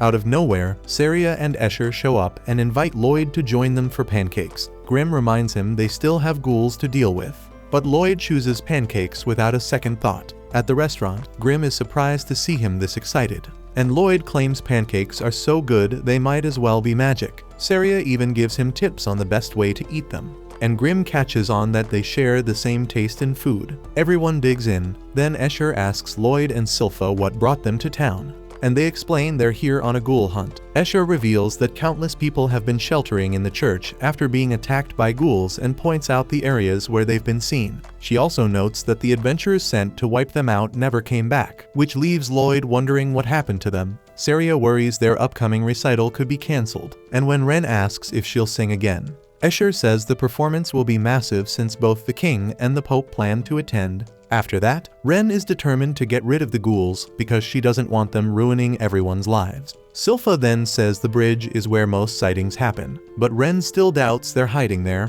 so Lloyd figures they could be using the sewers instead. Silpha comments on the awful smell, but Lloyd insists they check it out because he's concerned about the missing adventurers and explains that he first heard about the ghouls from another adventurer. At that moment, Tao suddenly threw her arms around him, thinking he was worried about her. Silpha smacks her and bluntly says he's only here to test his divine sorcery on the ghouls, so she's just a second goal. Lloyd then starts thinking the ghouls might be using the sewers as their hideout, but Tao explains she couldn't find anything useful and ended up getting lost in the muck, and she only managed to get out the moment she sensed his presence like a beacon. She adds that she can't channel Kai in that place because the air is clogged with miasma, so she seriously considers going home. But Lloyd tells her it won't be a problem and casts his purification class divine sorcery, blasting the tunnels clean and burning off the foul haze. They then start searching the sewers as his friends notice that his magic has polished the whole area, and Tao says the fatigue that was dragging her down is gone, but Grim complains the holy glow is stabbing him in the eyes. Tao realizes she can channel Kai again now that the air is actually breathable, so she fires up her detection skill to comb the corridors, and she manages to pinpoint the ghouls' hideout. She throws on a maid outfit for the bit and leads everyone straight there, where Shiro starts checking corners. But he steps outside Lloyd's spell and immediately gasps for air because of the damn miasma. He keeps pressing on anyway, and Lloyd figures he can't pick up any scent that helps, so he considers switching to a detection skill, but Tao cuts him off, demanding to know how he keeps copying her technique like it's his. Silpha clips her again and they start squabbling, while Tao asks why Silpha didn't bring her sword, and Silpha says she wants to keep it spotless.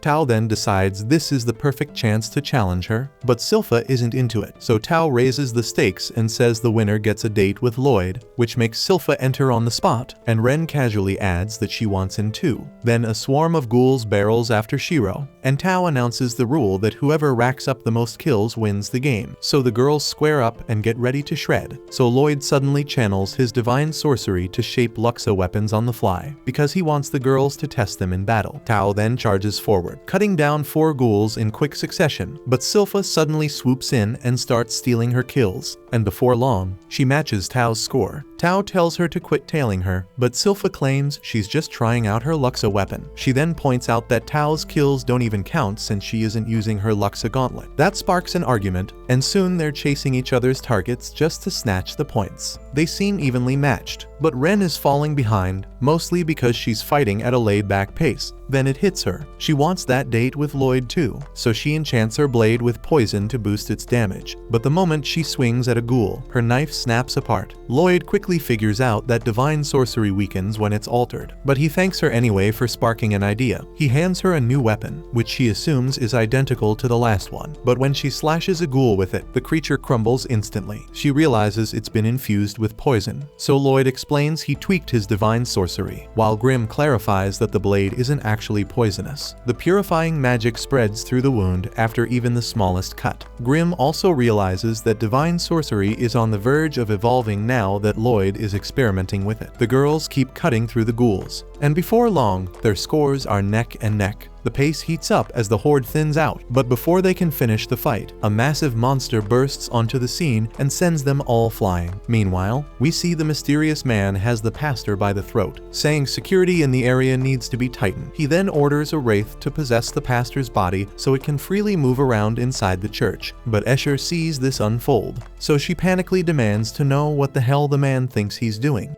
Then we see that the girls got back on their feet, and Tao immediately rushed forward, ready to strike, but before she could reach the enemy, a thin thread extended from the monster, and her legs suddenly froze in place. Confused, she found herself sitting on the ground, unsure how it happened. As the creature moved in to grab her, Silpha swooped in and saved her just in time. Tao tried to explain what had just occurred, but Silpha revealed that her arms were also feeling numb and unresponsive. That's when Tao realized neither of them understood what was going on with their bodies.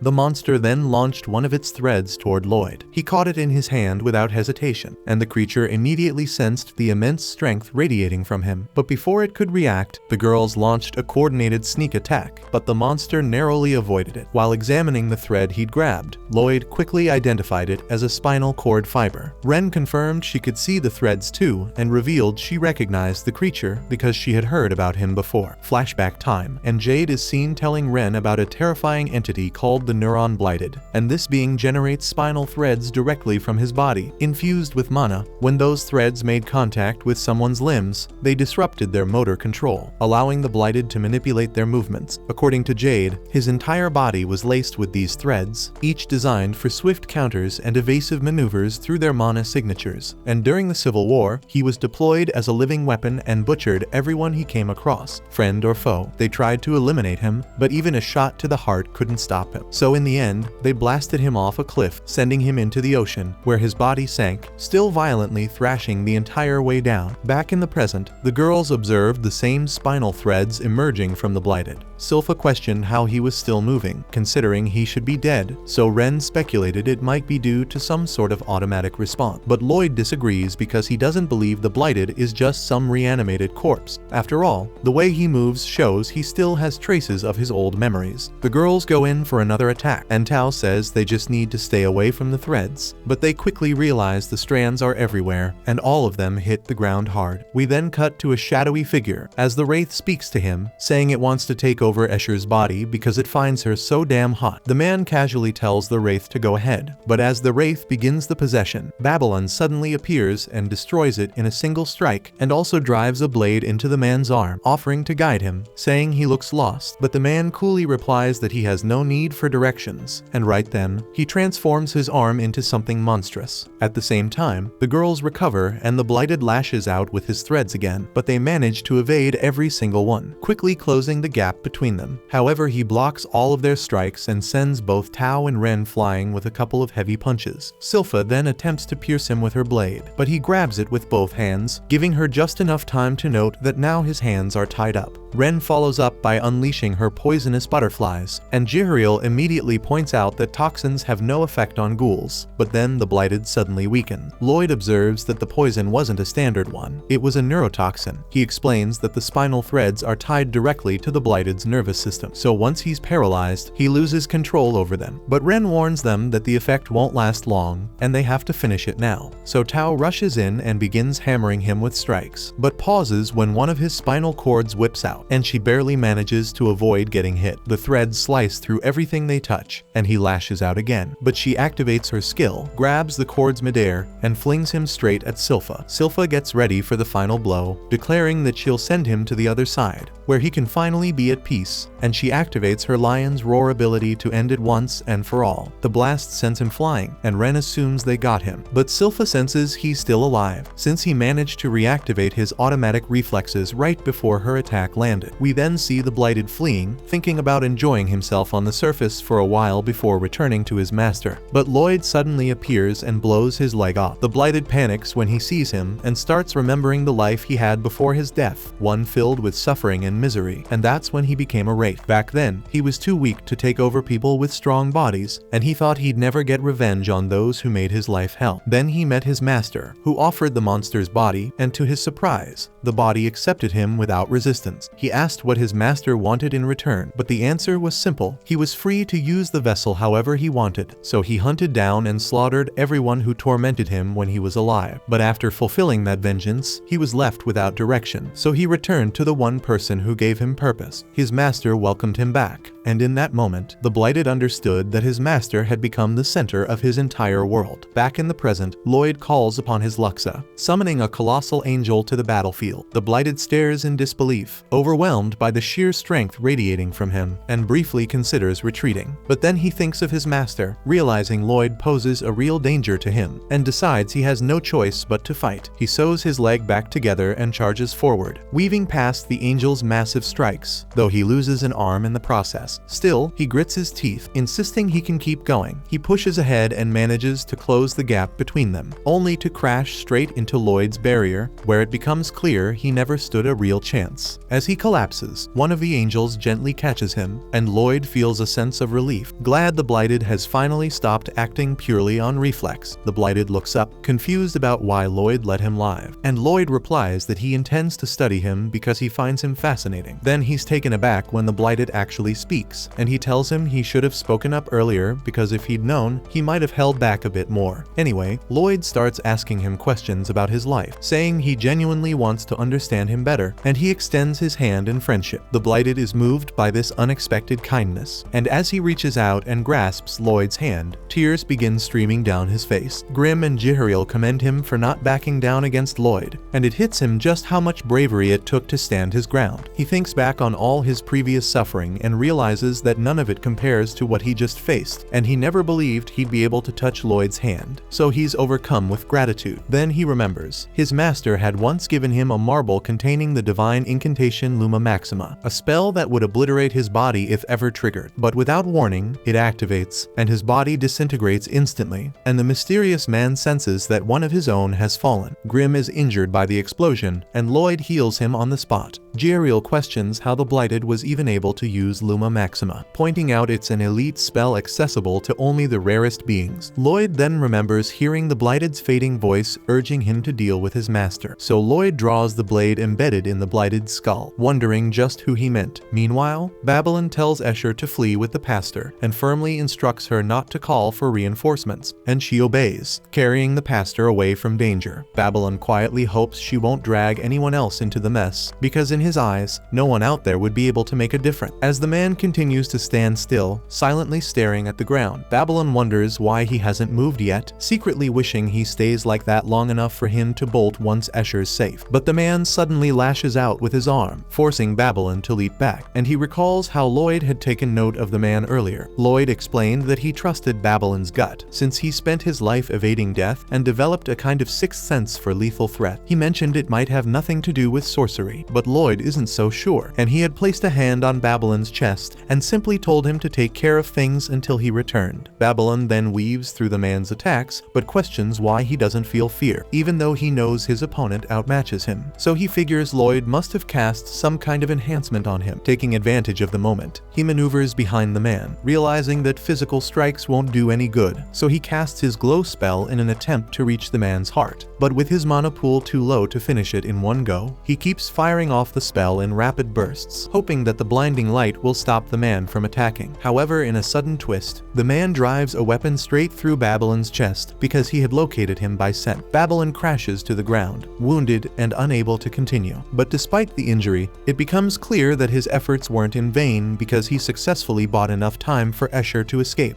But then Babylon suddenly springs back to his feet, and we find out that he managed to contort his body using his extreme flexibility to slip past the man's strike. He can also manipulate his muscle fibers to the brink, generating a devastating amount of power, but his opponent is far too strong, and the strain of his attacks ends up hurting himself more than the target. He unleashes everything he's got, going full force, but the man effortlessly knocks him aside. Taking interest in Babylon's physique, the man activates his own Luxa and conjures a storm of spectral swords. Meanwhile, a group of adventurers is gathered inside the guild, taking shelter from the downpour, when Escher suddenly bursts in with the pastor. Katerina, the receptionist, immediately asks if she's alright, and a few of the adventurers offer their help. But Escher recalls Babylon's warning not to involve anyone else, so she lies and says the pastor just slipped in the rain. She asks them to care for him, then hurries off, determined to find some way to rescue Babylon. As she runs, she pleads with God for aid, offering her own life in return, but eventually stumbles and collapses.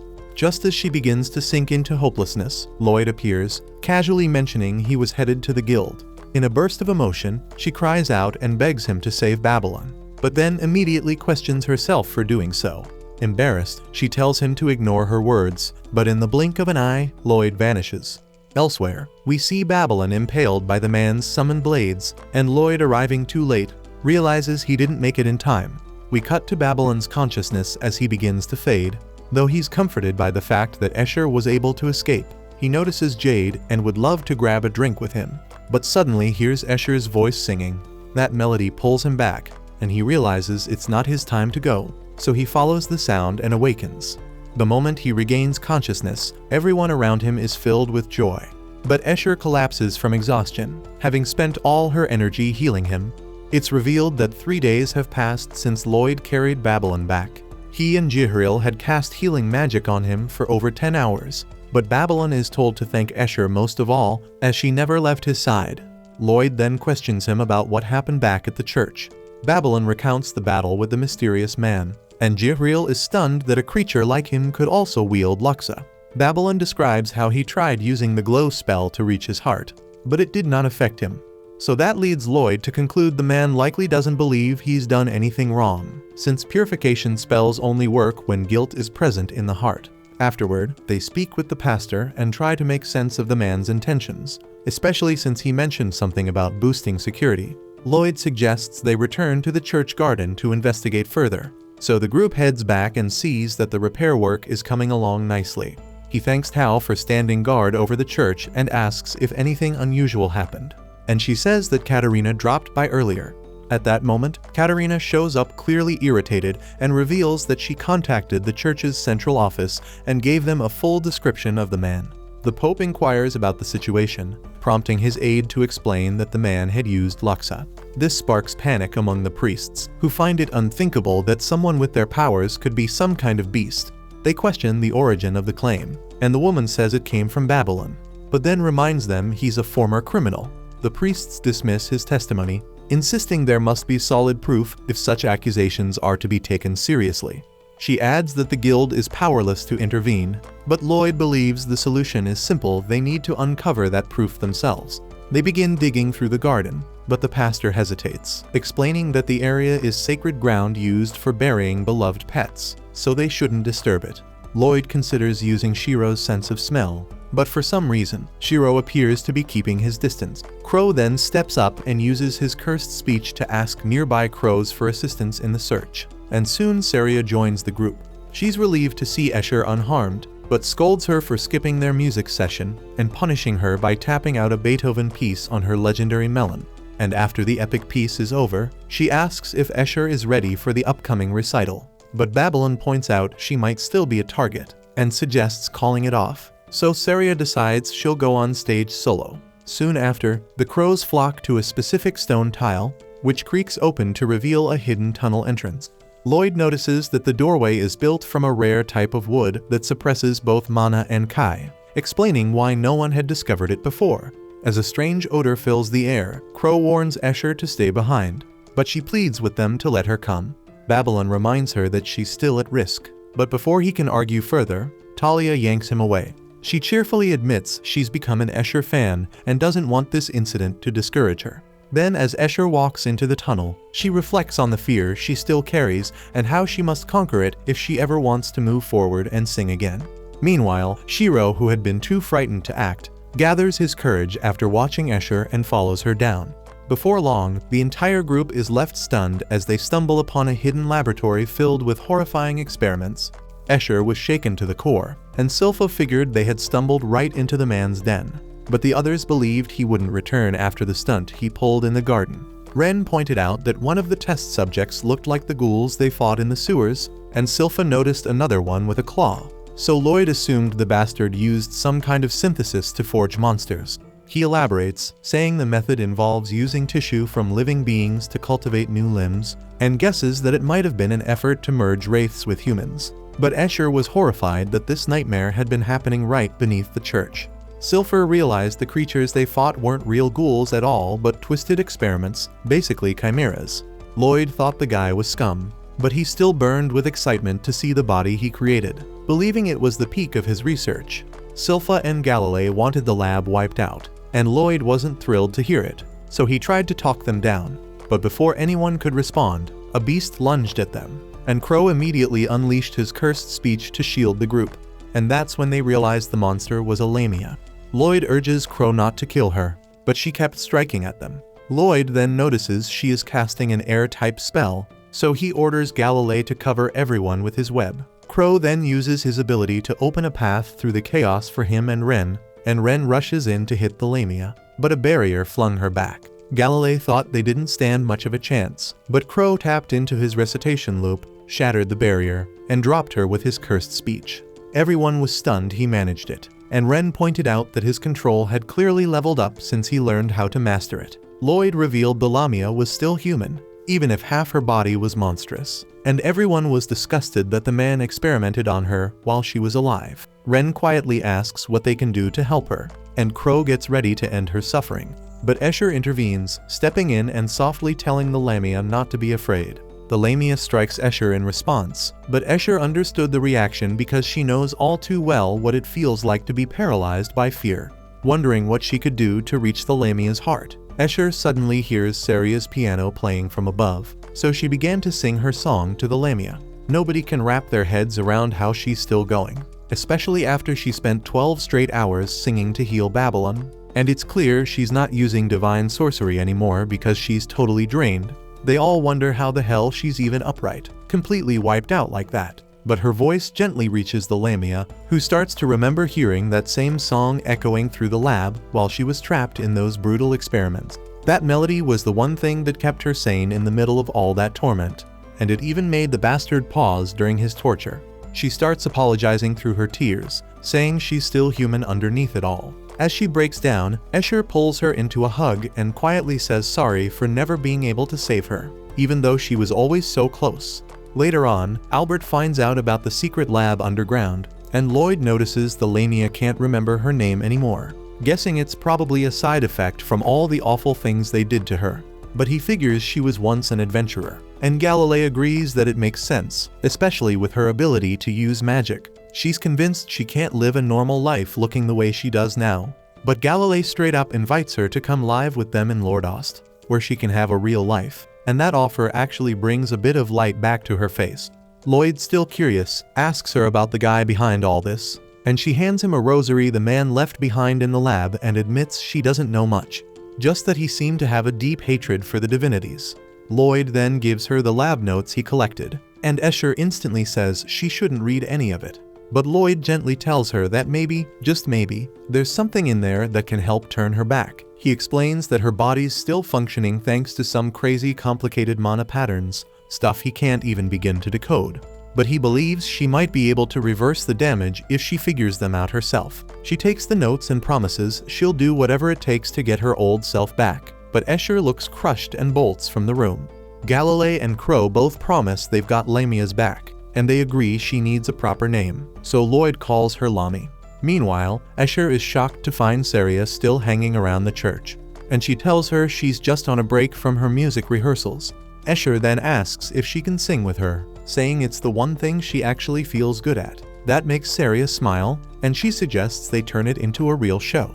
Later, Albert brings up that the festival probably needs to be shut down, and Escher just snaps.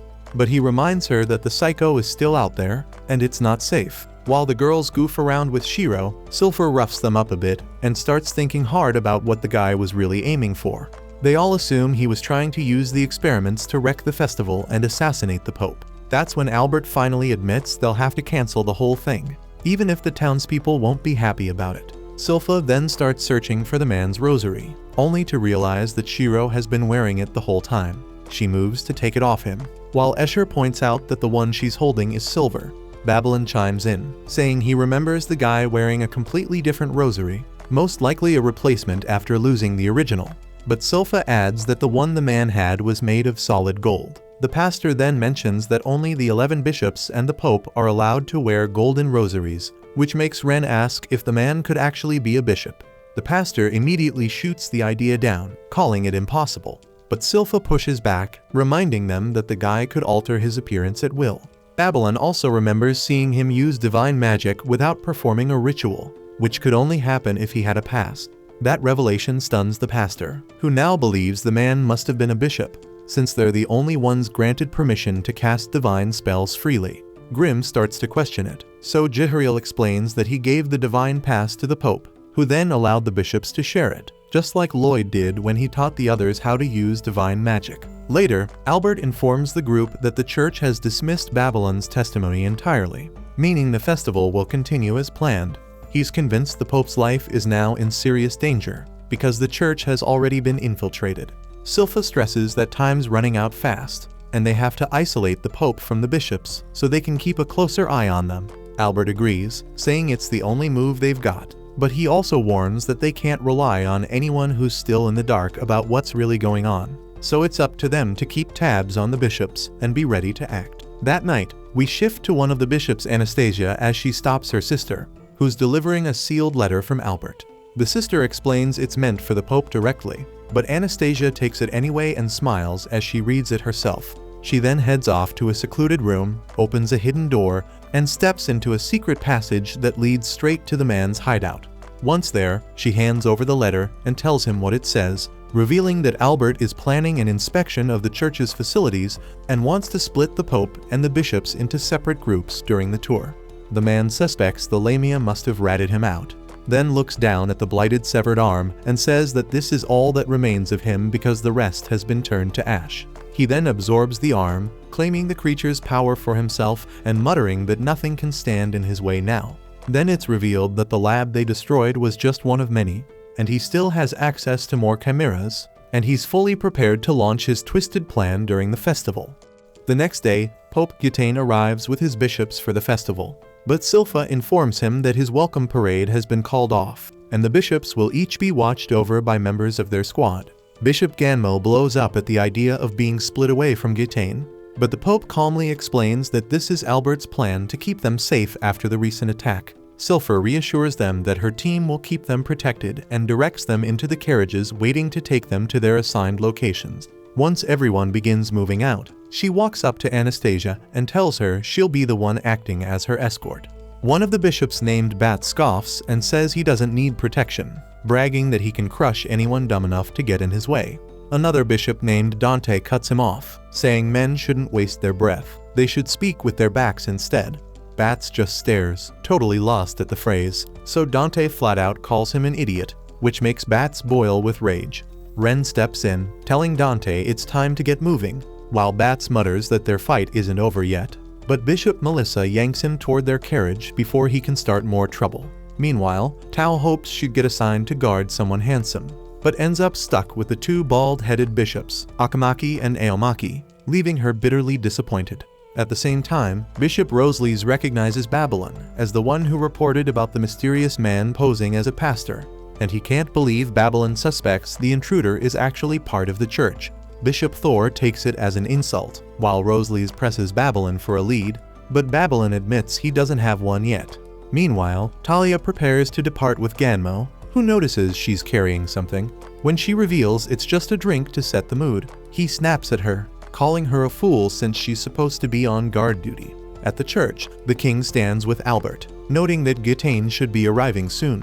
The king says he's eager to see him again, since they go way back as friends. Albert argues that splitting the bishops is the smartest option, because if the intruder really is hiding among them, then he won't be able to get close enough to assassinate the Pope. Not long after, Gitane's carriage pulls in, and the king warmly greets him, saying he's been looking forward to this meeting.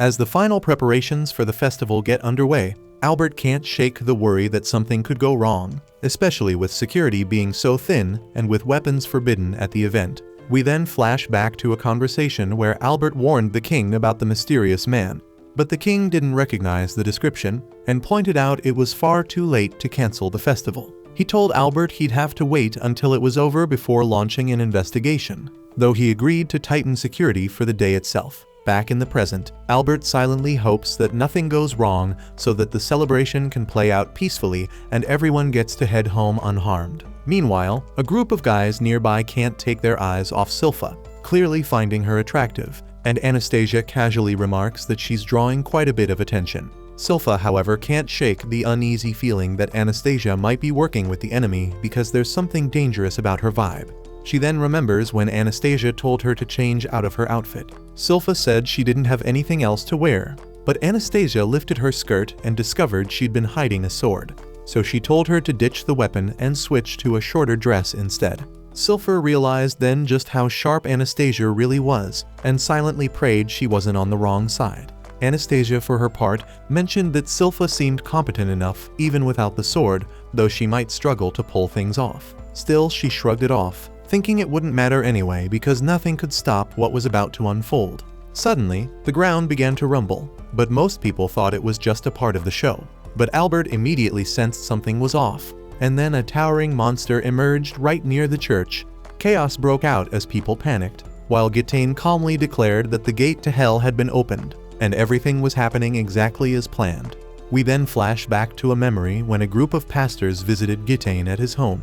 They inform him he's been selected as a candidate for Pope and ask if he's willing to go through the ritual. he agrees to join them, and they explain that they'll bathe him in Luma Maxima to see if he's worthy of becoming the next pope. They then cast their spell, but nothing happens, and Gitane calmly notes that his soul holds no shadows, and with that, the pastors applaud and crown him. But in truth, he can feel a heavy darkness festering inside him, so vile that even the divinities themselves couldn't erase it. Back in the present, Gitane admits that his original plan was to flood the church with chimeras, but Albert ruined that by taking down the lab.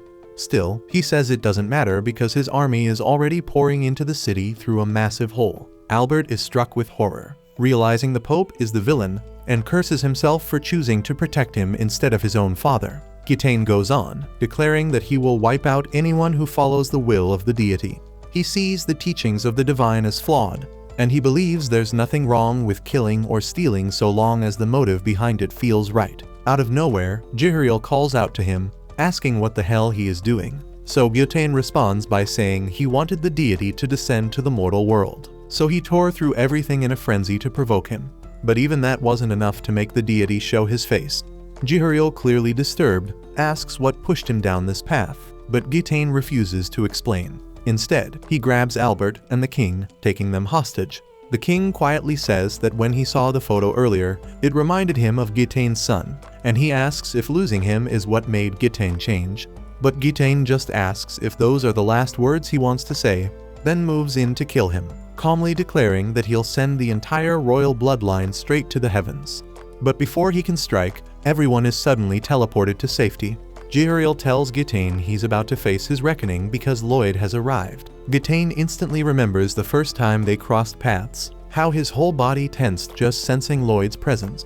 Now, as Lloyd stands before him again, Gitane readies for the fight, convinced that killing him will be the final step into full-blown darkness. We then cut to the royal palace, where Diane is stunned to see everyone suddenly appear. The king, confused but unharmed, tries to make sense of what just happened. Albert suggests that the enemy must have taken Gitane's form, and the king agrees, concluding that the church has fallen into enemy hands. So he wastes no time and orders his soldiers to prioritize protecting the citizens. Back at the church, Gitane realizes Lloyd is suppressing his mana to stay hidden. Lloyd then commands Grimm and Jihariel to go support the city's defenders. Jihariel says he'd prefer to fight Gitane himself, but Lloyd tells him he's out of his league. Grimm then recalls that Lloyd mentioned Gitane is also concealing his mana, so that makes Grimm realize that Gitane's power is on par with a damn demon lord. He then warns Lloyd not to do anything reckless, and after Lloyd promises to be careful, Grimm and Jihariel head out. Gitane tries to stop them by unleashing his holy blades, but Lloyd fires off a searing wave of flame that forces Gitane to block. Lloyd then channels more mana and upgrades the flame into a beam of radiant energy, punching straight through Gitane's defenses, though Gitane narrowly deflects it. But suddenly Lloyd vanishes from view and reappears behind him, landing a flurry of brutal kicks before summoning spears of divine light that pierce straight into Gitane, launching him skyward by the force of the attack. And both Grimm and Jihariel look on in shock at Lloyd's overwhelming strength, while Lloyd declares that Gitane has crossed the damn line.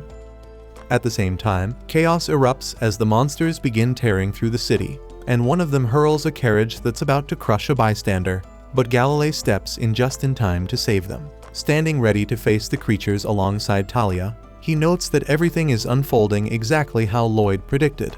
The scene then cuts to a few days earlier, where Lloyd offers to participate in the upcoming musical event. Albert finds the request a bit strange, especially since the group had been focused on how best to safeguard the Pope. But Lloyd casually says everything will be fine after all. He's not exactly suited for bodyguard work. Albert realizes he's right, figuring Lloyd would be safest remaining within the church. Grimm then questions what's really on Lloyd's mind, prompting him to explain his suspicions.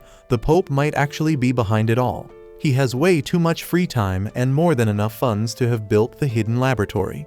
With that, Lloyd announces his plan to wait at the church for the situation to erupt, and tells the others to rest while they still have the chance.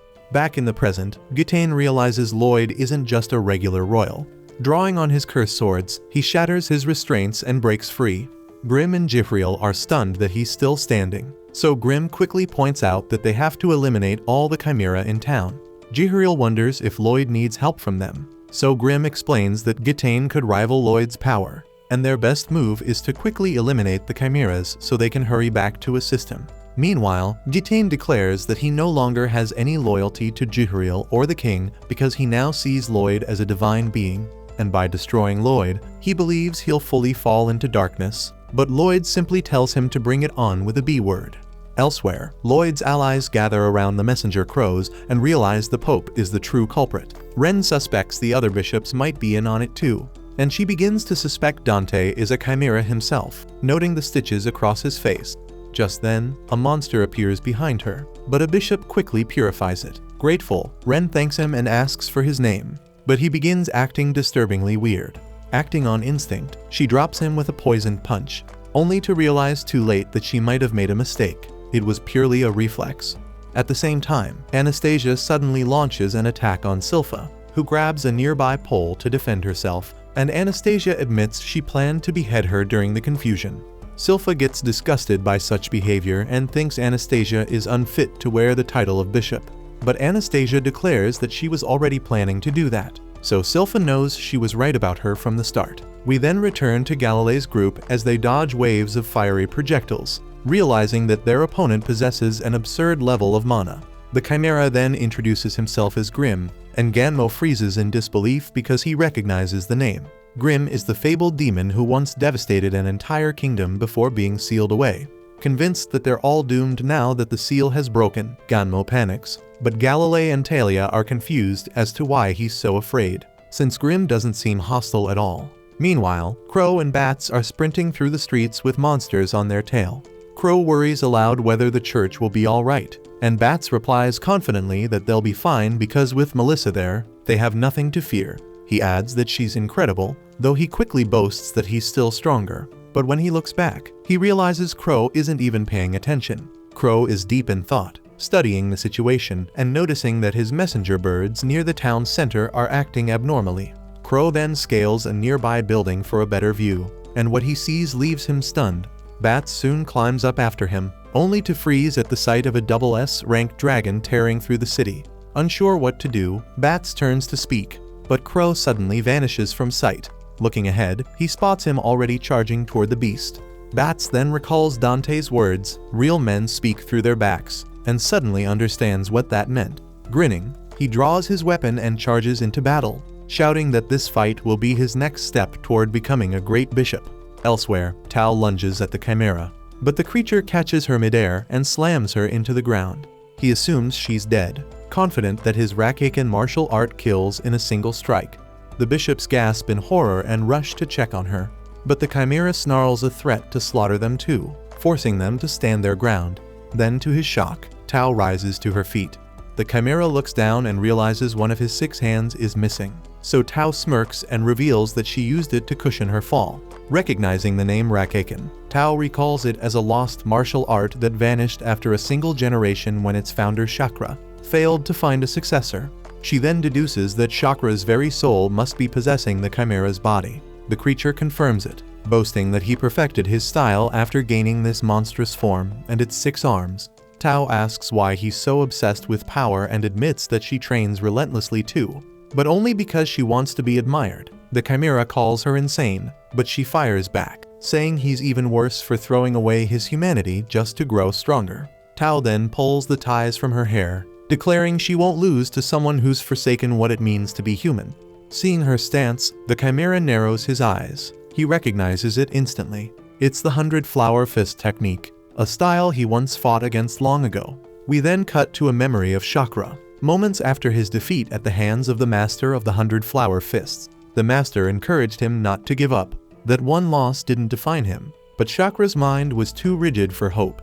He chose to forsake his humanity in exchange for superhuman strength, and to this day, he has no regrets. Back in the present, he sees Tao bracing to charge again and scoffs, calling her a fool. He prepares to catch her mid-attack and slam her down, just as before. But Tao channels her energy and blasts forward with stunning speed. As she races toward him, Chakra recalls the pain of begging others to become his disciples, only to be rejected. No one wanted to follow the man who had lost to the 100-flower master. They told him to shut down his school, and with that, he realized Rakaken had come to its end. With nothing left, he chose to end his own life. Consumed by bitterness, he passed with rage in his heart and became a wraith. That's when Gwitain approached him, offering a second chance, a new body, and a purpose. Tao then lands a crushing strike that jerks Chakra's focus back to the present. She presses the assault, hammering him again and again as he struggles to keep up. Despite all his enhancements, he's still no match for the 100-flower fists. She ultimately takes him down, and the bald bishops erupt in cheers. But their celebration is short-lived because they realize the win came at a brutal cost, as Tao had to rip apart his limbs just to bring him down. They marvel at her strength, defeating a being who gave up his very soul for power. Chakra, still conscious, asks what she thinks of Rakeikin. Tao replies honestly, his technique was impressive. She points out that he's still trying to grab her even now, and praises him for never quitting. Hearing this, Chakra breaks down in tears. As his form begins to fade, he realizes that all he ever wanted was someone to acknowledge his effort. At the same time, the battle rages on as the mage continues his onslaught against Galilee's group. Talia tries using her powers, but they have no effect on the chimeras. Galilee begins strategizing, instructing the bishops to defend the church while Talia backs him up with divine magic. He intends to trap the enemies in his web, but the mage scoffs and claims it's pointless. He boldly declares that he's the legendary Grimm. Talia then snaps back, telling him to quit the act because they already know he's a fake. Galilee, however, has doubts. The version of Grimm he's met is far too sweet and gentle, which makes him wonder if that one might be the impersonator instead. So Talia considers it that maybe he's right. But before the imposter mage can make his next move, a mysterious voice interrupts, followed by a brutal kick that knocks the mage's head clean off. The real Grimm has arrived, and with a wave of his hand, he fires a massive beam that wipes out the chimeras in an instant. Everyone stares, stunned by his overwhelming power. Grimm, though, just sighs because he's disappointed. The wraith wasn't even a proper demon. He instructs Galilee to purify the remains and begins flying off. Talia, still curious, asks the wraith who he really was. So the creature replies simply that he was just a mage who admired Grimm.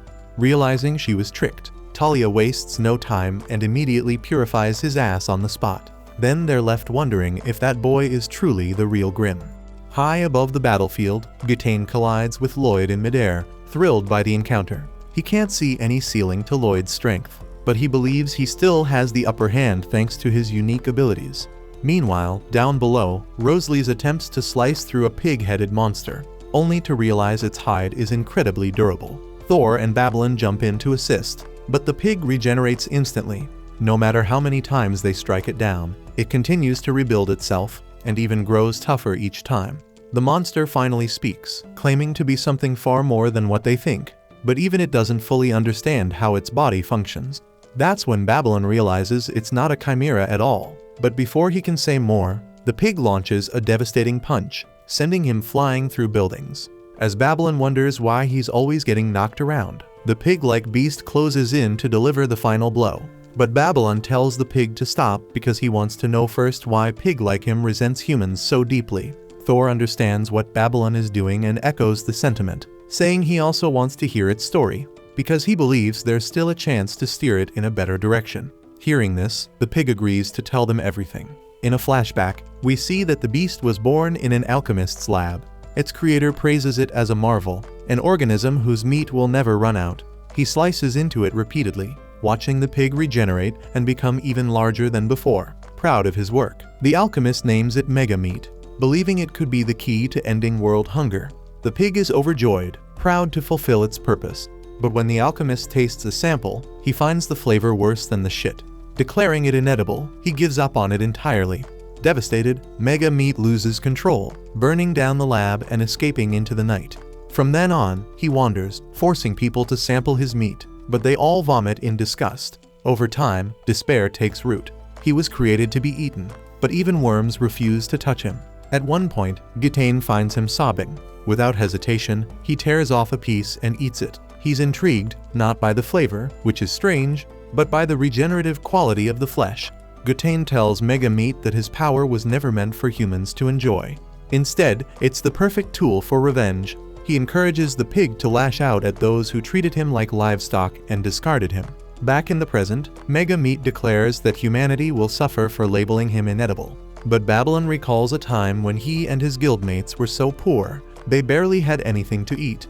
He tells Mega Meat that if they had met back then, he would have been welcomed as a miracle. The pig doubts he'd say that after tasting him, but Babylon makes a promise to find a way to turn him into a proper pork dish. Babylon then gets ready to cook the creature's meat, though Rosalie's hesitates, concerned by the ominous purple aura radiating from it. Thor points out that they don't really have a choice. It's either eat it or die. Babylon notices the flesh is as firm as metal, and Mega Meat assumes he's going to fail because of how tough his body is. But as Babylon gently presses his hand against the surface, the meat suddenly softens like a baby. Babylon then apologizes for hurting him earlier, and in response, the creature covers itself in a layer of crispy breading. Mega Meat can't believe what's happening because it's actually allowing itself to be cooked. Babylon prepares to fry it, but Mega Meat suspects something else will go wrong, thinking the intense odor will overwhelm the place. But as Babylon drops it into the oil, no foul scent escapes, and the cooking goes off without a hitch. He plates the dish and presents it to the bishops, announcing it as a pork cutlet. The bishops admit that it looks surprisingly appetizing, so Mega Meat encourages them to take a bite, promising to change his ways if they can eat it without throwing up. He assumes Babylon simply trapped the foul odor beneath a thick crust, and the bishops look uneasy, worried about what's to come. Still, they go ahead and take a bite. Suddenly, they're blown away by how incredible it tastes, and they imagine themselves enjoying every juicy bite, laughing and having fun. They exclaim that it's incredible, and Mega Meat is in disbelief. He accuses them of lying, but they assure him that the flavor is genuinely amazing, and they can't stop eating. He turns to Babylon, asking how he managed to pull it off. Babylon explains that before cooking, he purified the meat, removing all the negativity and emotional decay built up over time. He tells Mega Meat that he knows he was never evil. He just wanted to help people, but was cast aside and consumed by despair, which twisted his power. Afterward, Babylon shares the dish with everyone, and they all enjoy it, one after another. Overwhelmed, Mega Meat begins to cry because he finally feels accepted. A girl then thanks him for the meal, and he tells her to bring the rest to those waiting in the shelter. Rosalie's then sees potential in this and wants to use the meat to gain followers, so he offers to adopt Mega Meat. The creature declines and instead asks Babylon to purify him fully. Rosalie's warns him that purification will strip away his regeneration, which is tied to his grief and rage, but Mega Meat is okay with that. He says he's fine becoming an ordinary pig and just wants Babylon to eat the best part of him when he dies. With a solemn nod, Babylon uses his purification spell. As the energy flows through him, Mega Meat reflects that he simply wants to nourish the one person who finally understood him. After the ritual, his body transforms into a small, adorable piglet. He walks over to the fireplace, ready to jump in, but Babylon catches him, unable to bring himself to eat him, not to someone who only ever wanted to be loved. At the same time, Sylpha parries Anastasia's strikes, gradually gaining ground as she pushes her back. Anastasia is impressed that Sylpha can hold her own using nothing but a candlestick, though she remarks that Sylpha is nothing compared to her own master. Intrigued, Sylpha expresses interest in learning more about him. Anastasia, aware of Sylpha's renowned past as an adventurer, asks why she gave it all up to become a maid. Sylpha responds that it's because she met someone she wanted to stay beside. The answer catches Anastasia off guard, but she quickly realizes they're both fighting for the ones they serve, and activates her divine sorcery to weave an illusion. Sylpha suddenly finds herself surrounded by towering giants. At first, she believes they're real, and when they begin to attack, she raises her candlestick to defend herself. Though she struggles to keep up with their assault, we glimpse the amulet around her neck and understand she's waiting for the perfect moment to strike when Anastasia lets her guard down. Anastasia watches as Sylpha evades the giants and starts to see a glimpse of nobility and grace in her, something beautiful and dignified. But in contrast, Anastasia sees herself as repulsive and unworthy. She recalls how her master once told her to walk away if she wasn't willing to follow him. Still, she chose to stay by his side. As she reflects, she realizes Sylpha's candlestick has shattered, and she prepares to land the final blow. But before she can strike, Sylpha activates her amulet, summoning Lux's sword. With it in hand, she overwhelms Anastasia with a flurry of strikes. She prepares to end the fight, but her summoned blade fades away at the last moment. Anastasia, stunned, wonders why Sylpha didn't finish her, because she knew that Sylpha dulled the sword on purpose, holding back to avoid killing her. Sylpha explains that Lloyd gave her a marble that lets her recreate her Luxa, knowing the church would confiscate her original weapon. She calls her master both brilliant and brave, but admits she has to scold him now and then, because he tends to mess things up. She also knows he's hiding things from her, and she's willing to wait until he's ready to reveal them. But as she speaks, she realizes her mana is completely drained, and she's shocked that conjuring the Luxa sword cost her that much energy. Anastasia quietly says she could never imagine reprimanding her own master. She believes he's waiting for someone to stop him, but she knows her voice will never reach him. His heart has been swallowed by darkness from something in his past, and she feels helpless to pull him out of it.